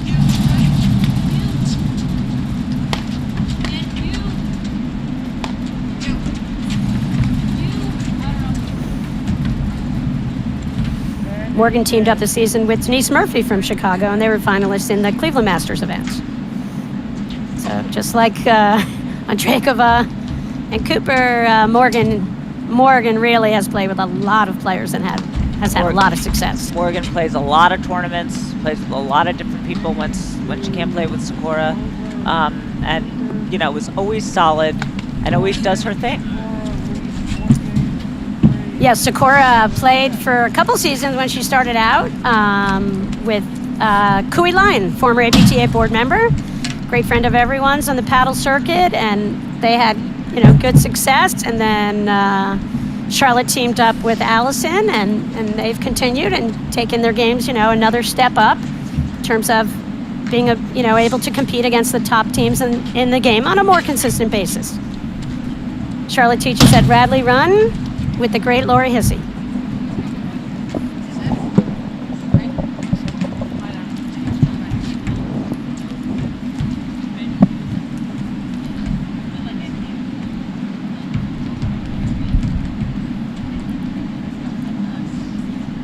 Okay, Allison Morgan serving. She doesn't have a big serve, but she does a great job of getting in and being set for her first volley, which is super consistent.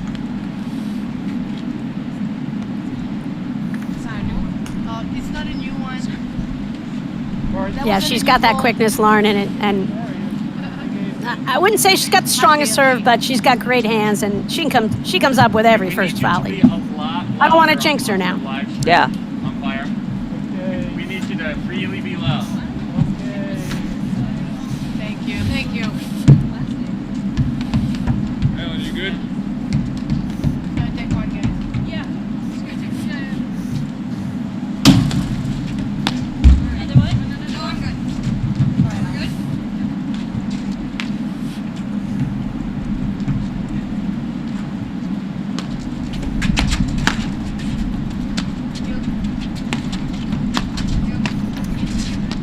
So the taller of the player to the left on the court from what we're seeing right now, that's Charlotte Sakura. Player to the right, Allison Morgan.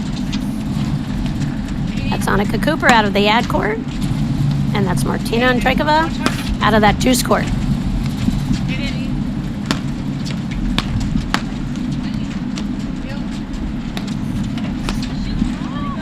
Andreikova loves that backhand down the middle. She's not going to be happy with that one.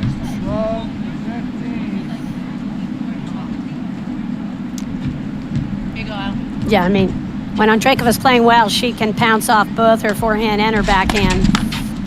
Makes her particularly dangerous when she stays in a little bit of an aggressive mindset over in that deuce court.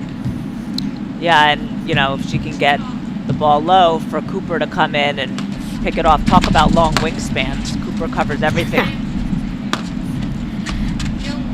Yeah, I think Andreikova and Cooper have the entire baseline covered, and they could reach it with their paddles.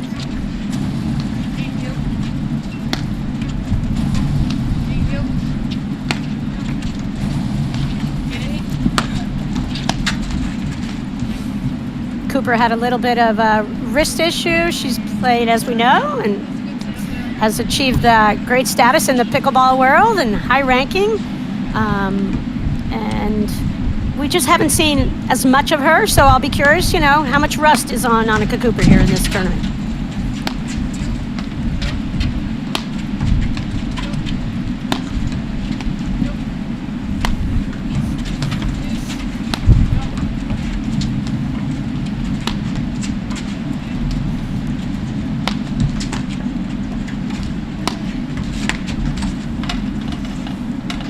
Sakura wasn't quite positioned to drive that ball. 30 all. 30 all.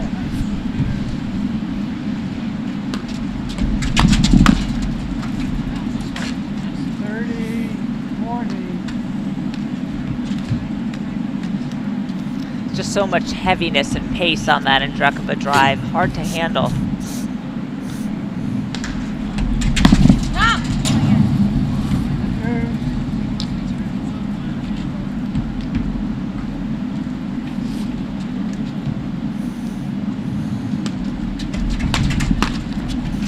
Even though it's not midnight, we just got a little shout out. We're going to give a shout out to Mo Morrison, Midnight Paddle. He's one of his peeps I just mentioned, Denise Murphy, great pro out in the Chicago area. And Denise has had a lot of success out there, and I think has a sold out paddle camp tomorrow in Chicago. So there's some lucky people who are going to get great information from Denise Murphy on court. And maybe Mo Morrison. And here, it's 4 all.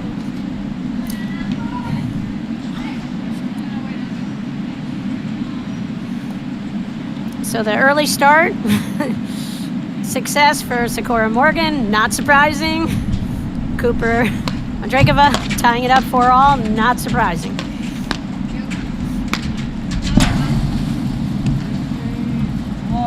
I think, Lauren, there's a lot of pressure on Morgan Sakura in this match, even though you have two national champions teamed up on the other side. You know, Morgan Sakura being the team that's played together and committed to playing the whole season together.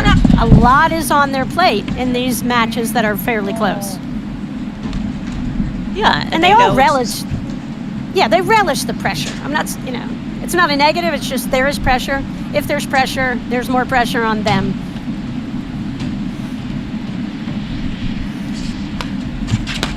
And I think the difference in this match is just who handles it. I think key moments, who handles that pressure. Because all of them have so many offensive weapons. It's a nice move from Allison Morgan, which is where her offense comes from. Unlike her opponents and her partner, she's not a huge hitter. She gets her offense from blitzing and running and changing the speed and the pace.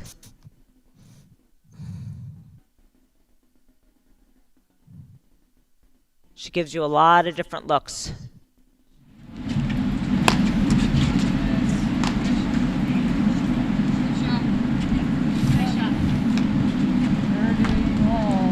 Good shot of Allison Morgan right here in the deuce court on the right side. Lauren, could you ever play with a pom-pom hat? Yeah, in fact, I do. You do? I find that pom-pom gets away in the way of some of my serves. No, I don't notice it. It's a tall thing.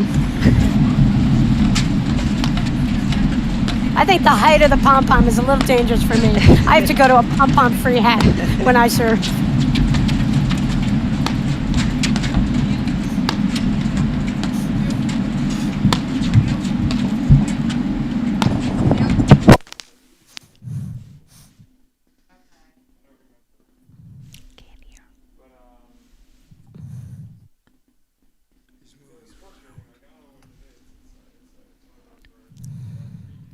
Well, there's a try at the cutter. Unsuccessful from Cooper. But I like that she's showing the shot. She's bringing it into her game over the past couple seasons. I think she's seen her friend Juan hit a few of those. You think? Yeah, no, she's possibly. She can execute it perfectly well. She just didn't do it that time. Yep. And speaking of Morrison and Midnight Battle, they're a sponsor of next weekend's Midwesterns. One of the sponsors, a great event run by Mark Keeby, always with Heather Propp, of course, doing a great job out of Hyde Park.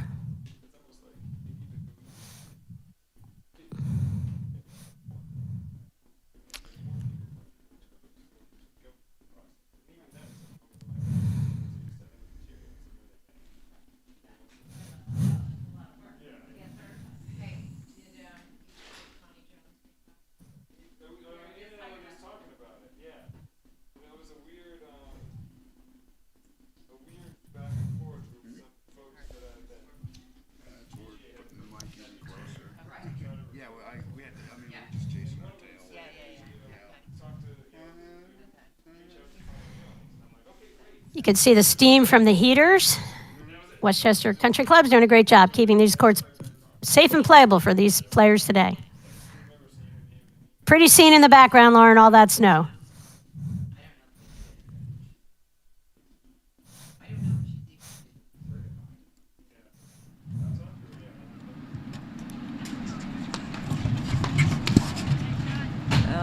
Cooper was there in the I formation, but she couldn't execute the volley, and it's 5-4 for Morgan Sakura. I love that rip on the return of serve from Sakura. I think sometimes when you have those players up at the net in that I formation, you know, you're almost you are vulnerable for 1 second. If that serve is not a deep serve, you know, before you even realize that ball's on your paddle really fast, and Sakura took advantage of that perfect ball for her great forehand return of serve.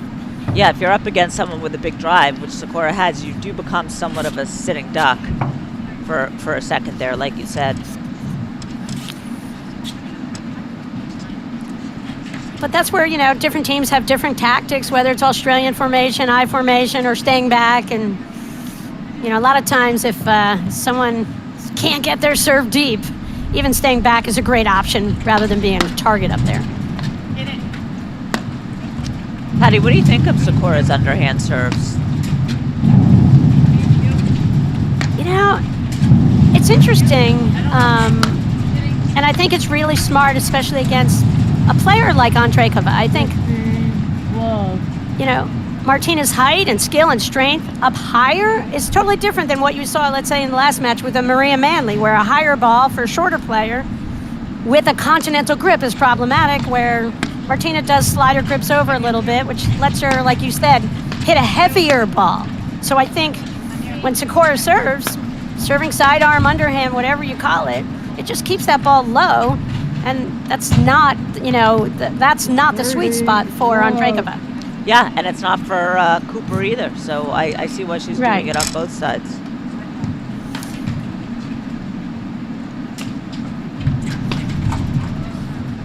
Yeah, you can see how low that ball stayed and how tall Andreeva was up. She didn't use her legs and get down on that ball at all. Instead of just swinging from the arms and, yeah. So,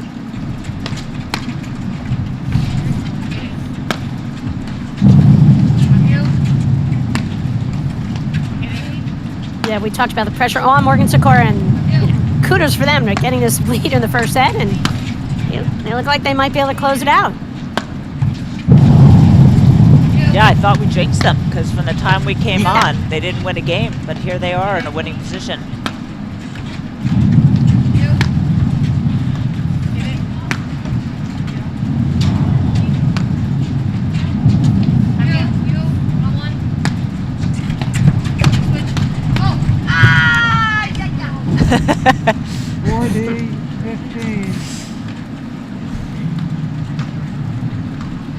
Tough when you look up and you're about to hit a volley and then you see Cooper swarming in.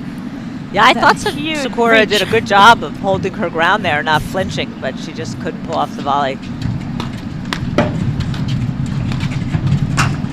Oh. Game and first set to Morgan Sikora, 6-4. Well, Patty, from what I can see, Cooper's going to have to cut down on her errors for them to get back in this match. She's just making a whole bunch of uncharacteristic errors, and she hasn't played, and I'm sure that's why. Yep, I agree with you. I refer to it as the rust. I mean, she's been, when you don't play a lot, and especially if you're not playing in a lot of tournaments where you feel that pressure of competition, it's hard to just get out here against a top team and shake it off.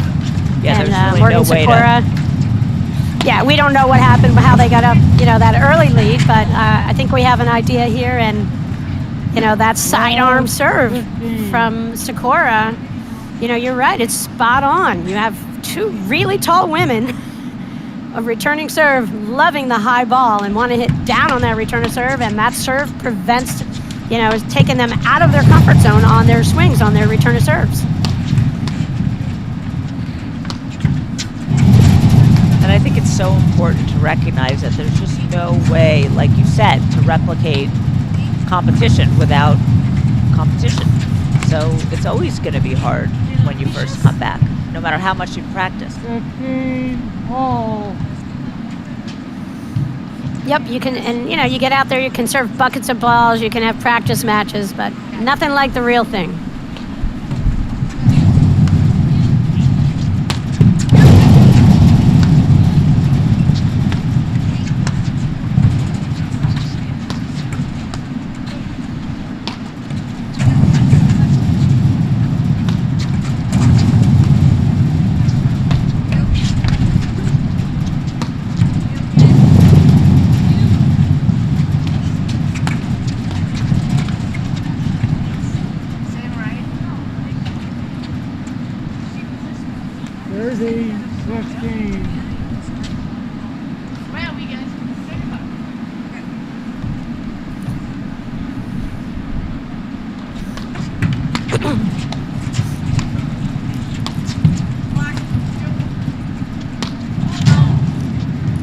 30, all. Coming, Anika.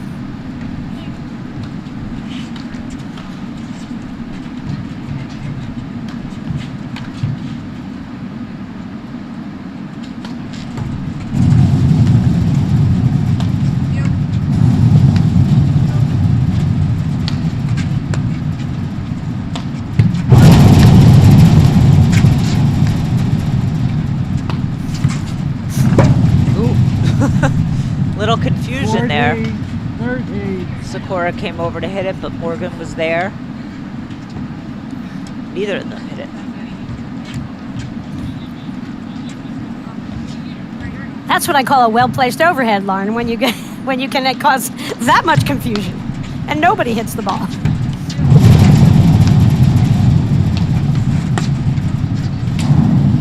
A good hold by Cooper. Game to Andrikova, Cooper.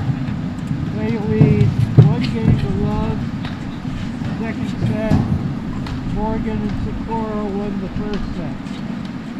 Yeah, I think Morgan would love that forehand again, Lauren. She really got a great ball, good clean look at the ball, and had the wide open space up the line. Just didn't execute. I think she couldn't believe her good fortune. Yeah, Morgan and Sakura were ahead that game, and that could prove to be a costly game. They let the other team in a little bit, and you know, if Cooper and Andrikova get on a roll, watch out. Oh, it's really good if you can do a left court winner with that underhand serve. Hard to master that.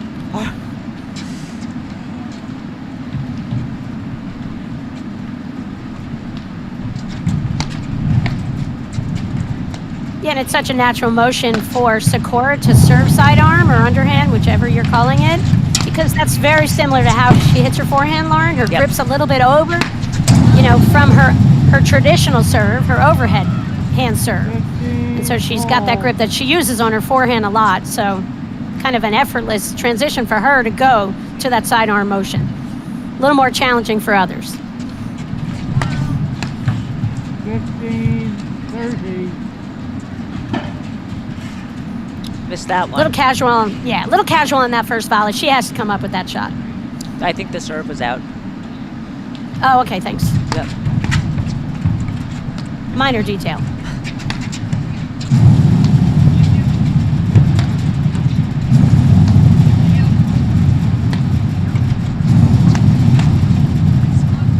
Good spot by Cooper. 15-40. Lauren, all afternoon, semis and finals coming up, and then tomorrow a full day of men's play. Got Araya, Parsons, Humphrey, Prasenko, Broderick, Chowinski, a new team. And I believe there's another really good men's team out of the top four. I mean, it's going to be an exciting day. Tune in. It'll be on the APTA channel all day on YouTube.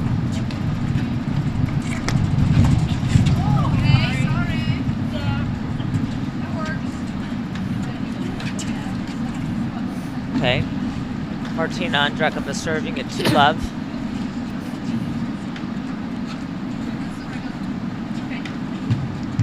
A little surprised that Morgan and Sakura don't have a little more fight in them at the start of this second set, Lauren. If I'm looking up and I've pulled out a first set and I've got two former national champs on the other side, I'm working as hard as I can on every single shot early in that second set. Sakura missed 2 serves that game, and it just seems to me that that sidearm or underhand serve is hard to control under pressure. I think that's what all the players who use it, I've heard a lot of discussions about it. Sometimes they have a higher contact point by their shoulder until they feel confident. Sakura's contact point's a little lower than some of the people I've seen hit it. And it does become a little bit harder to execute with pressure. 30-15.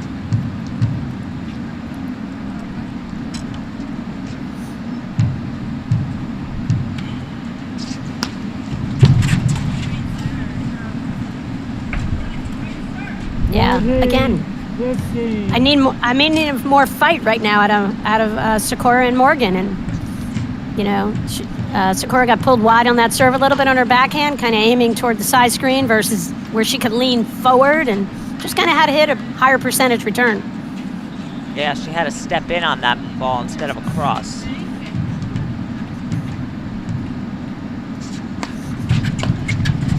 Big serve from Andrekova.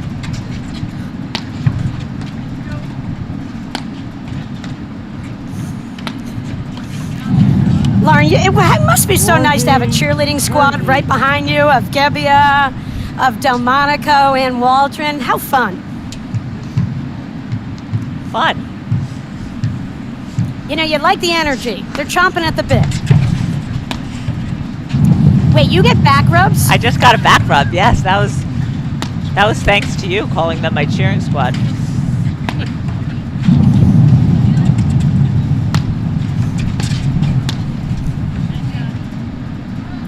I like longer back rubs than that. I know. Let me check. Carrie, we need a longer back rub. Okay, well, meanwhile, it looked like it was going to be a quick 3-love lead, and we're back to deuce. Not so fast.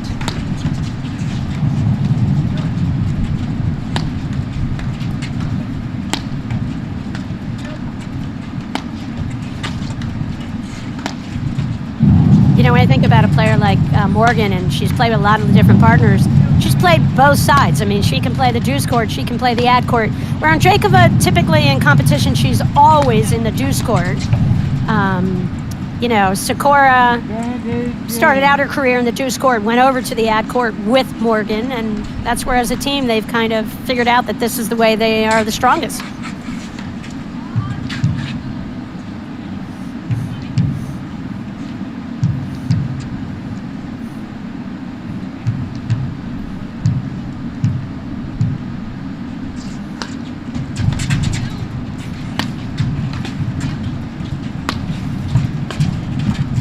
Oh, what a shot. So smart by Morgan. Takes that ball, that high ball so early and hits it down, and Andrekova's not expecting it, and she's not close to the net, and it was a clean winner. Hey, speaking about great women's players, congratulations. The class of 2022 for the APTA Platform Tennis Hall of Fame have been announced, and Anna Borzova and Vicky Stoklasova won 2 nationals together. Anna won another one with Liz Cruz. They dominated the women's game and will be inducted into the Hall of Fame in March in Long Island. Well deserved. Congratulations to both of them. Yeah, they were part of the wave where there was just an influx in our game of all these players who were top teaching pros, played college tennis, and really changed the face of women's paddle, and those guys were right on the forefront of that.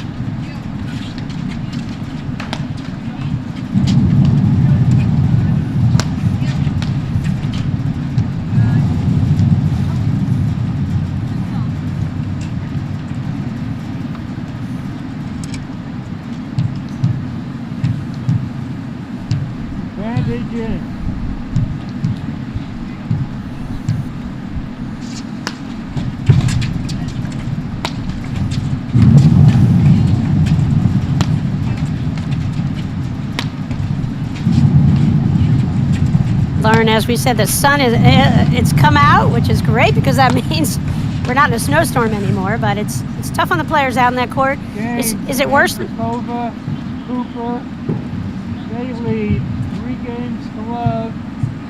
Second set. The sun looked like it was pretty tough for Sakura out of that ad court. I'm not certain, but Yeah. looks like she's staring right into it. It does impact your play for sure when the sun's super bright like it is today against that crisp white snow. Yeah, and it's hard too in that corner because you think you see the ball and then you lose it right when you're about to make contact.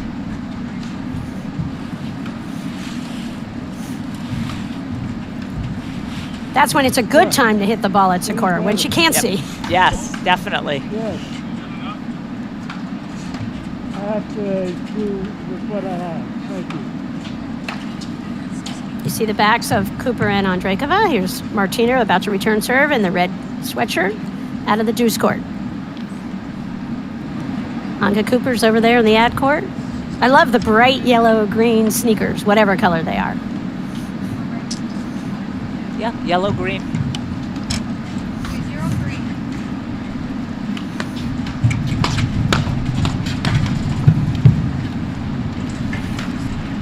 Love 15. It's just a good play for Cooper. She comes in and, like we said, she's got good hands. She's got a big wingspan. And if you don't get that volley low and away from her, you're going to eat it.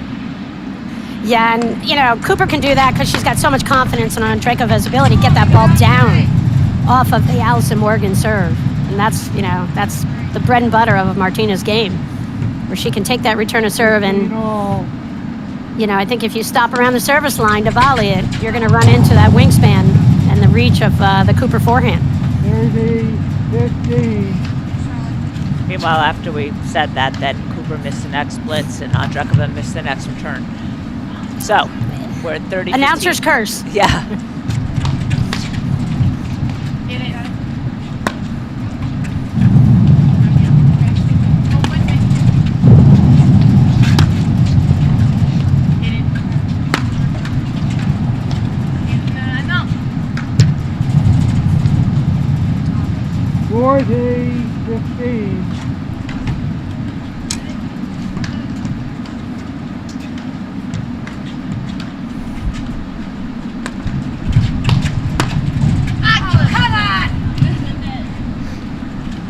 Wanted that let cord. No luck. 40-30. Still game point.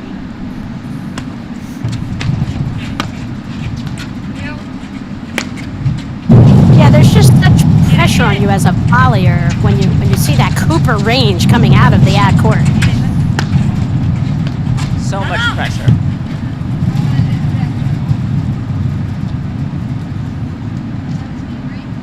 A little bit of a loose error from Andreikova there. Kind of backed up deep. Could have. Sakura. Games are 3-1. Andreikova and Cooper lead. Yeah, I was just saying, Andreikova missed that lob. Lauren kind of took a big swing with her two-handed backhand, and it just kind of a loose error on game point. Pardon? Okay.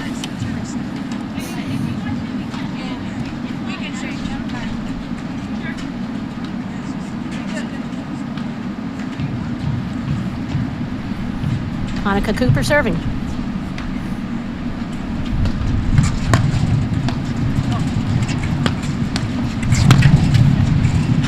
Great pressure from Allison Morgan coming in out of that deuce court.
See right there the play from Morgan. She knew Cooper was lined up and was talking about it in the earlier match with Manley. I thought, you know, that's what you kind of have to do. You cheat up that side screen, cheat into the court, you can come up with the plays. You have to. If you go backwards first, you're never catching up with it.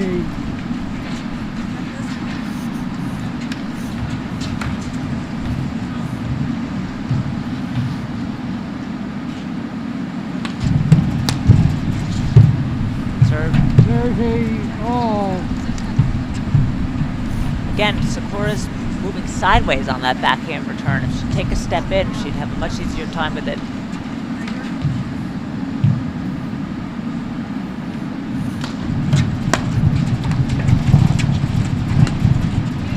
It's a heck of a pickup from Cooper. Yeah, great pickup off a really good return to serve from Morgan.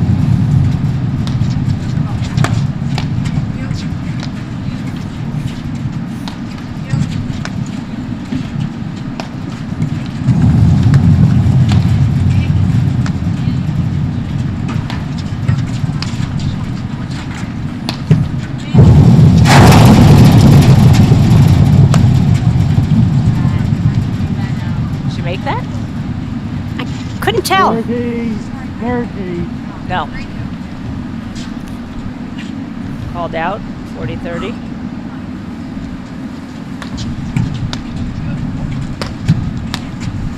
You know, it's interesting on the return to serve, Sakura looks like she's leaning toward her backhand a little bit more than her forehand. Cooper, they lead 4 games to 1. But then she's hesitating. Second set. Morgan, Sakura won the first set, 6 games to 4.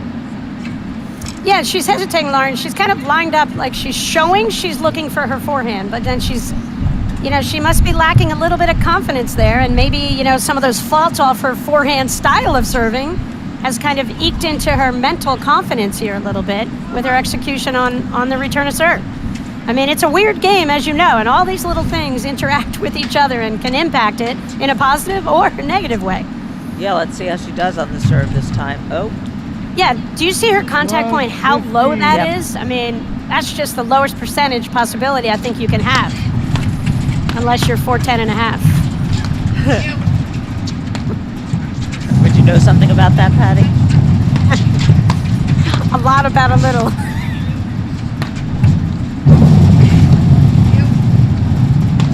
Yeah, like I said, I remember when Johan started doing it and Stephen Mitchell, all the guys started pulling it into the game, and Adam Morgan and Tyler Frazier, all those guys, and I'd watch them, and I watched their contact point. And they talk about how if they made contact, you know, fairly close to their shoulder, that's what they were most confident with starting, and then they could lower the contact point as they gained confidence. Not Johan, I think he had confidence the whole time. But you know, you see all of them miss. It's not like these serves are just a gimme. They're not so easy to make. 30 all. Yeah, and she was kind of, I think the challenge with it, as you just saw, is like running in after it. You gotta really focus. I mean, you almost have to concentrate longer to hit that serve because you've hit overhand serve since, you know, Charlotte's been 5 years old. So and those serves are pulling you in the court, whereas this serve isn't. Exactly. There's a natural lean in a serve and volley with an overhand serve, where with this, it's just a tiny bit forced here. Cooper, they lead 5 I wonder games how to she's 1. feeling about her overhand serve, if she could revert to it, because that serve didn't do her any favors. Yeah, they're just giving away some of these service games, and there's no way you can do it and come out of this match. 5-1 now. You know, and yeah, and maybe, you know, in the second set we'll see Morgan serve first. You know, take the lead, change it up like that, because Sakura is struggling and hasn't come up with that many points in her last 2 service games, quite honestly, to keep this match competitive.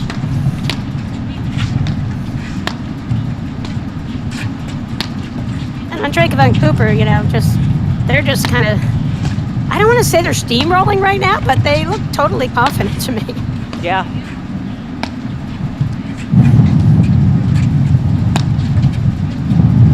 As we always say and keep saying, you know, it just changes on a dime. There's just a shot that gives someone confidence or maybe takes someone's confidence away. And right now, you just don't feel that confidence from Sakura.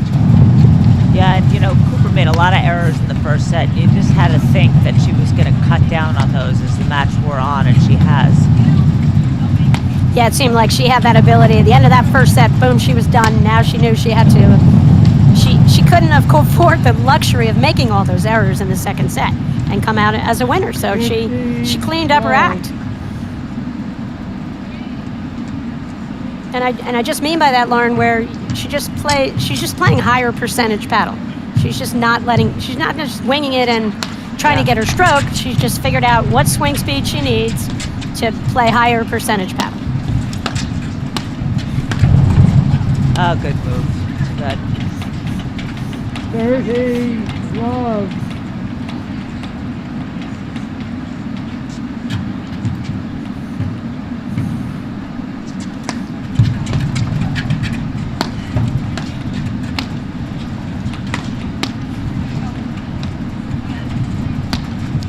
Sakura digs that ball out and gets off the court so she's not a target for the next ball. 40, love. Yeah. I think this is where pretty soon Morgan and Sakura are going to have to really slow it down on this changeover, I think, and take a little time and readjust themselves. 40, 15. Like that backhand. She shortened up the swing on the return and went forward instead of to the side. Hit a great shot. But I'll tell you, with Morgan and Sakura, just my hunch right now, Lauren, is, the reason they're playing the sides they are is because of the Sakura forehand, but we're not seeing it really be like the difference maker in this match. And every time she has an opportunity, she's basically giving up the forehand for a two-handed backhand drive. Yeah, have we seen her really hit any forehands? Not, just a few. I'm just saying, out of that ad court with her wingspan, I'd lure her to just look for it. Put a little bit more pressure on Cooper and on Drakova. Yeah. Well, there it is, the second set. Morgan, Sakura won the first set, 6 games to 4. We will now play a 10-point tiebreaker. And because we are before the finals on the APTA Tour this year, we're playing a tiebreaker for the third set. And it does make it exciting, Lauren. The players, really, each of them had a quality set, and each of them kind of had a garbage set. It all comes down to a tiebreaker. So exciting.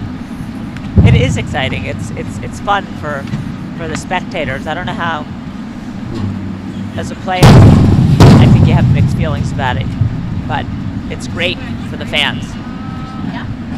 Yeah, you feel like, something could get lucky and that could influence, you gaining a position into the semifinals this afternoon. But because of that, it does make it more exciting, I think. And talk about pressure, they're all going to feel it right now. And the serving could be the difference here in this tiebreaker. Yes, good point. I mean, Morgan and Sakura, I think Sakura's got to be really, really careful here. And either player could start serving the third set. Is that true, Lauren? Yes. So I wonder if Morgan takes the first ball.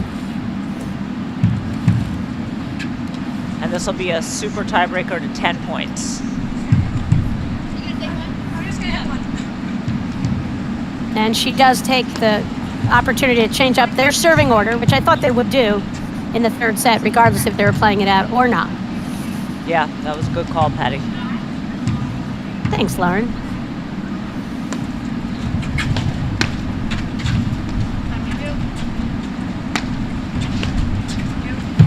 I love that this is to 10, Lauren. I feel like 7 can go by really fast. I feel like 10 gives them allowances for like a little bit of unluckiness were to happen to them, maybe a leg cord or something like that. But to 10, all is fair, and I love the excitement of it. Yeah, and it's harder to run away with it, get on a streak and just run it out like you can sometimes in a tiebreaker, just get an early lead and run it out. So you have to stay with it. And this first point is huge for Morgan and Sakura. They need it. Just because of the serving woes that Sakura is kind of going through here.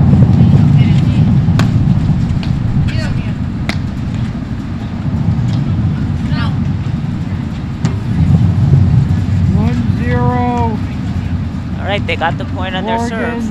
Morgan, Sakura, switch ends. It was 1 point, Lauren, but I think it was huge. Yeah, I agree with you. And it was a good long point. You can see the pom-poms bouncing in the deuce court from Chicago, Allison Morgan. She knows how big that was.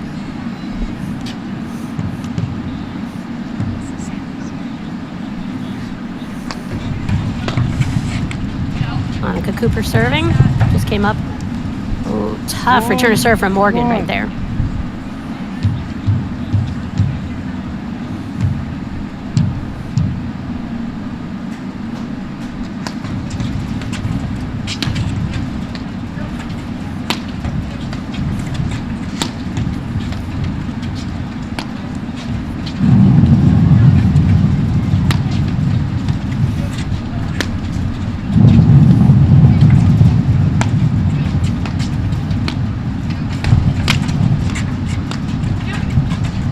Hands, everyone. Yeah, real good pressure from Sakura there. That's got to help her confidence.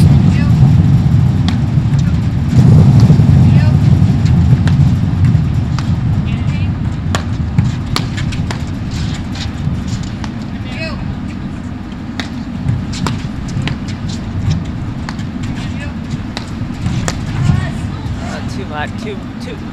It wasn't there for her, Patty. 2-1. Yeah. Morgan Sakura. 3-love? 2-1 Morgan 3-0. Sakura. I'm sorry. It's 3-love. 3-0 Right. Morgan Sakura.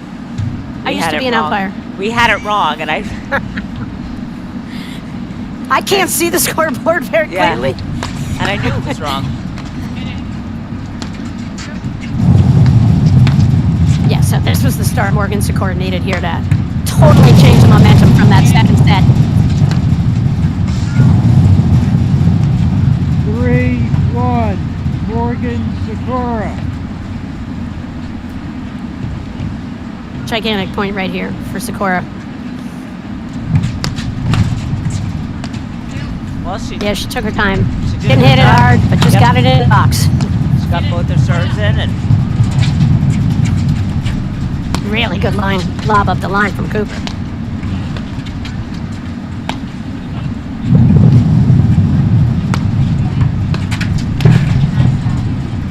good chip there by Morgan. She has such a good sense of where her opponents are, and she can drop the ball at their feet with that shot. Isn't it amazing the total change of momentum from the end of that second set? 30 seconds goes by, and this is a totally different match now. It is super interesting. It just goes to show in a paddle match, like the scores can be lopsided, and it's just not that much dividing the teams.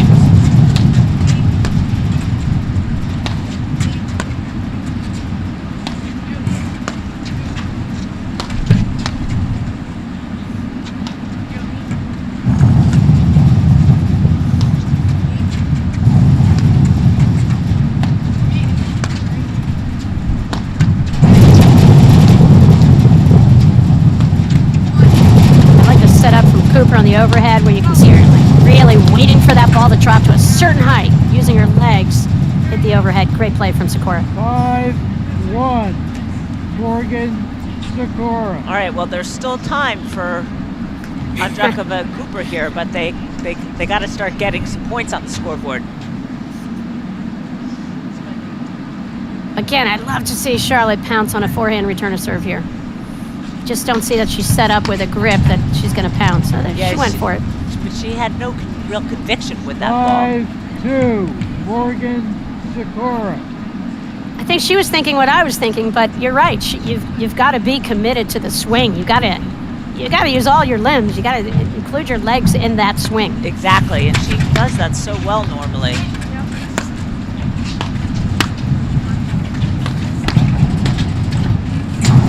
There it is, the Cooper move. Cooper move, we've seen it forever. 5-3 Morgan Sakura.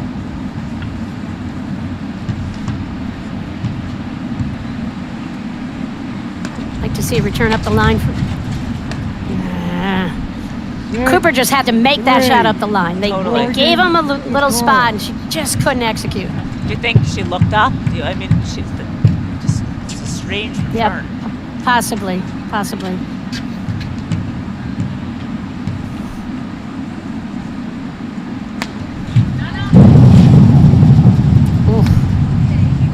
just missed. 6-4. Morgan Sakura. No. Pardon? Nope, 3-7. 3-7. Yep, I'm yep. sorry. 3-7.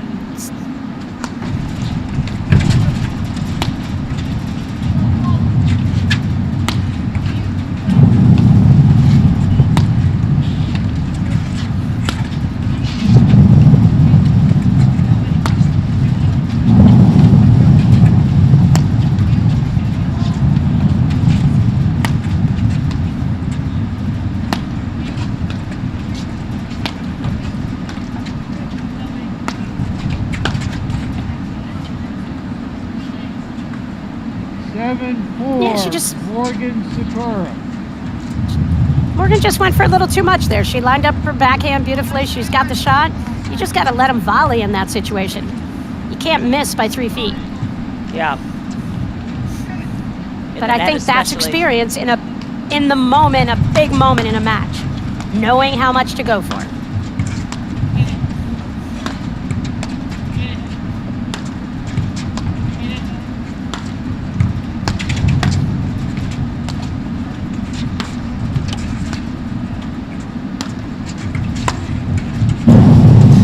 How's that for a drive? We had a great angle of that forehand. 7-5. Morgan Sakura. All right, pretty exciting here. 7-5, Patty? 7-5.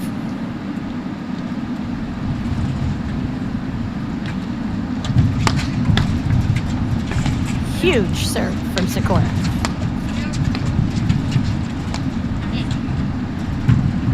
Oh. Lob is just out. 5. Morgan Sakura.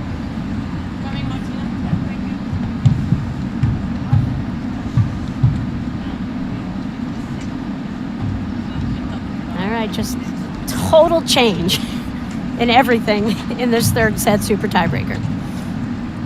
Well, you know, Cooper and Andrukov had dug themselves a huge hole at the beginning of the tiebreaker, and it's closer now, but it was a lot to catch up from. Andrukov serving, down 5-8, super tiebreaker, third set for a berth in the semifinals. There's a nice drop shot under pressure from Morgan. Huge. 9-5. Morgan Sakura.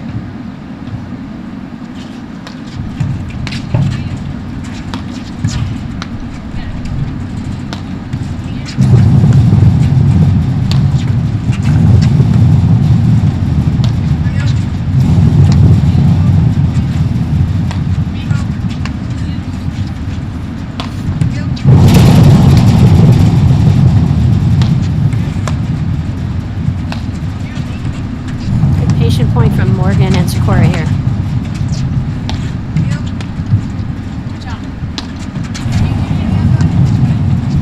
These lobs are so short, though. They're really, really having to struggle to stay in the point.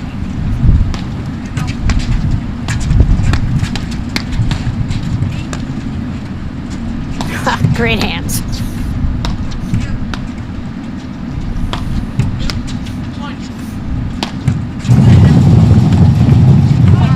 Great court awareness from Allison Morgan.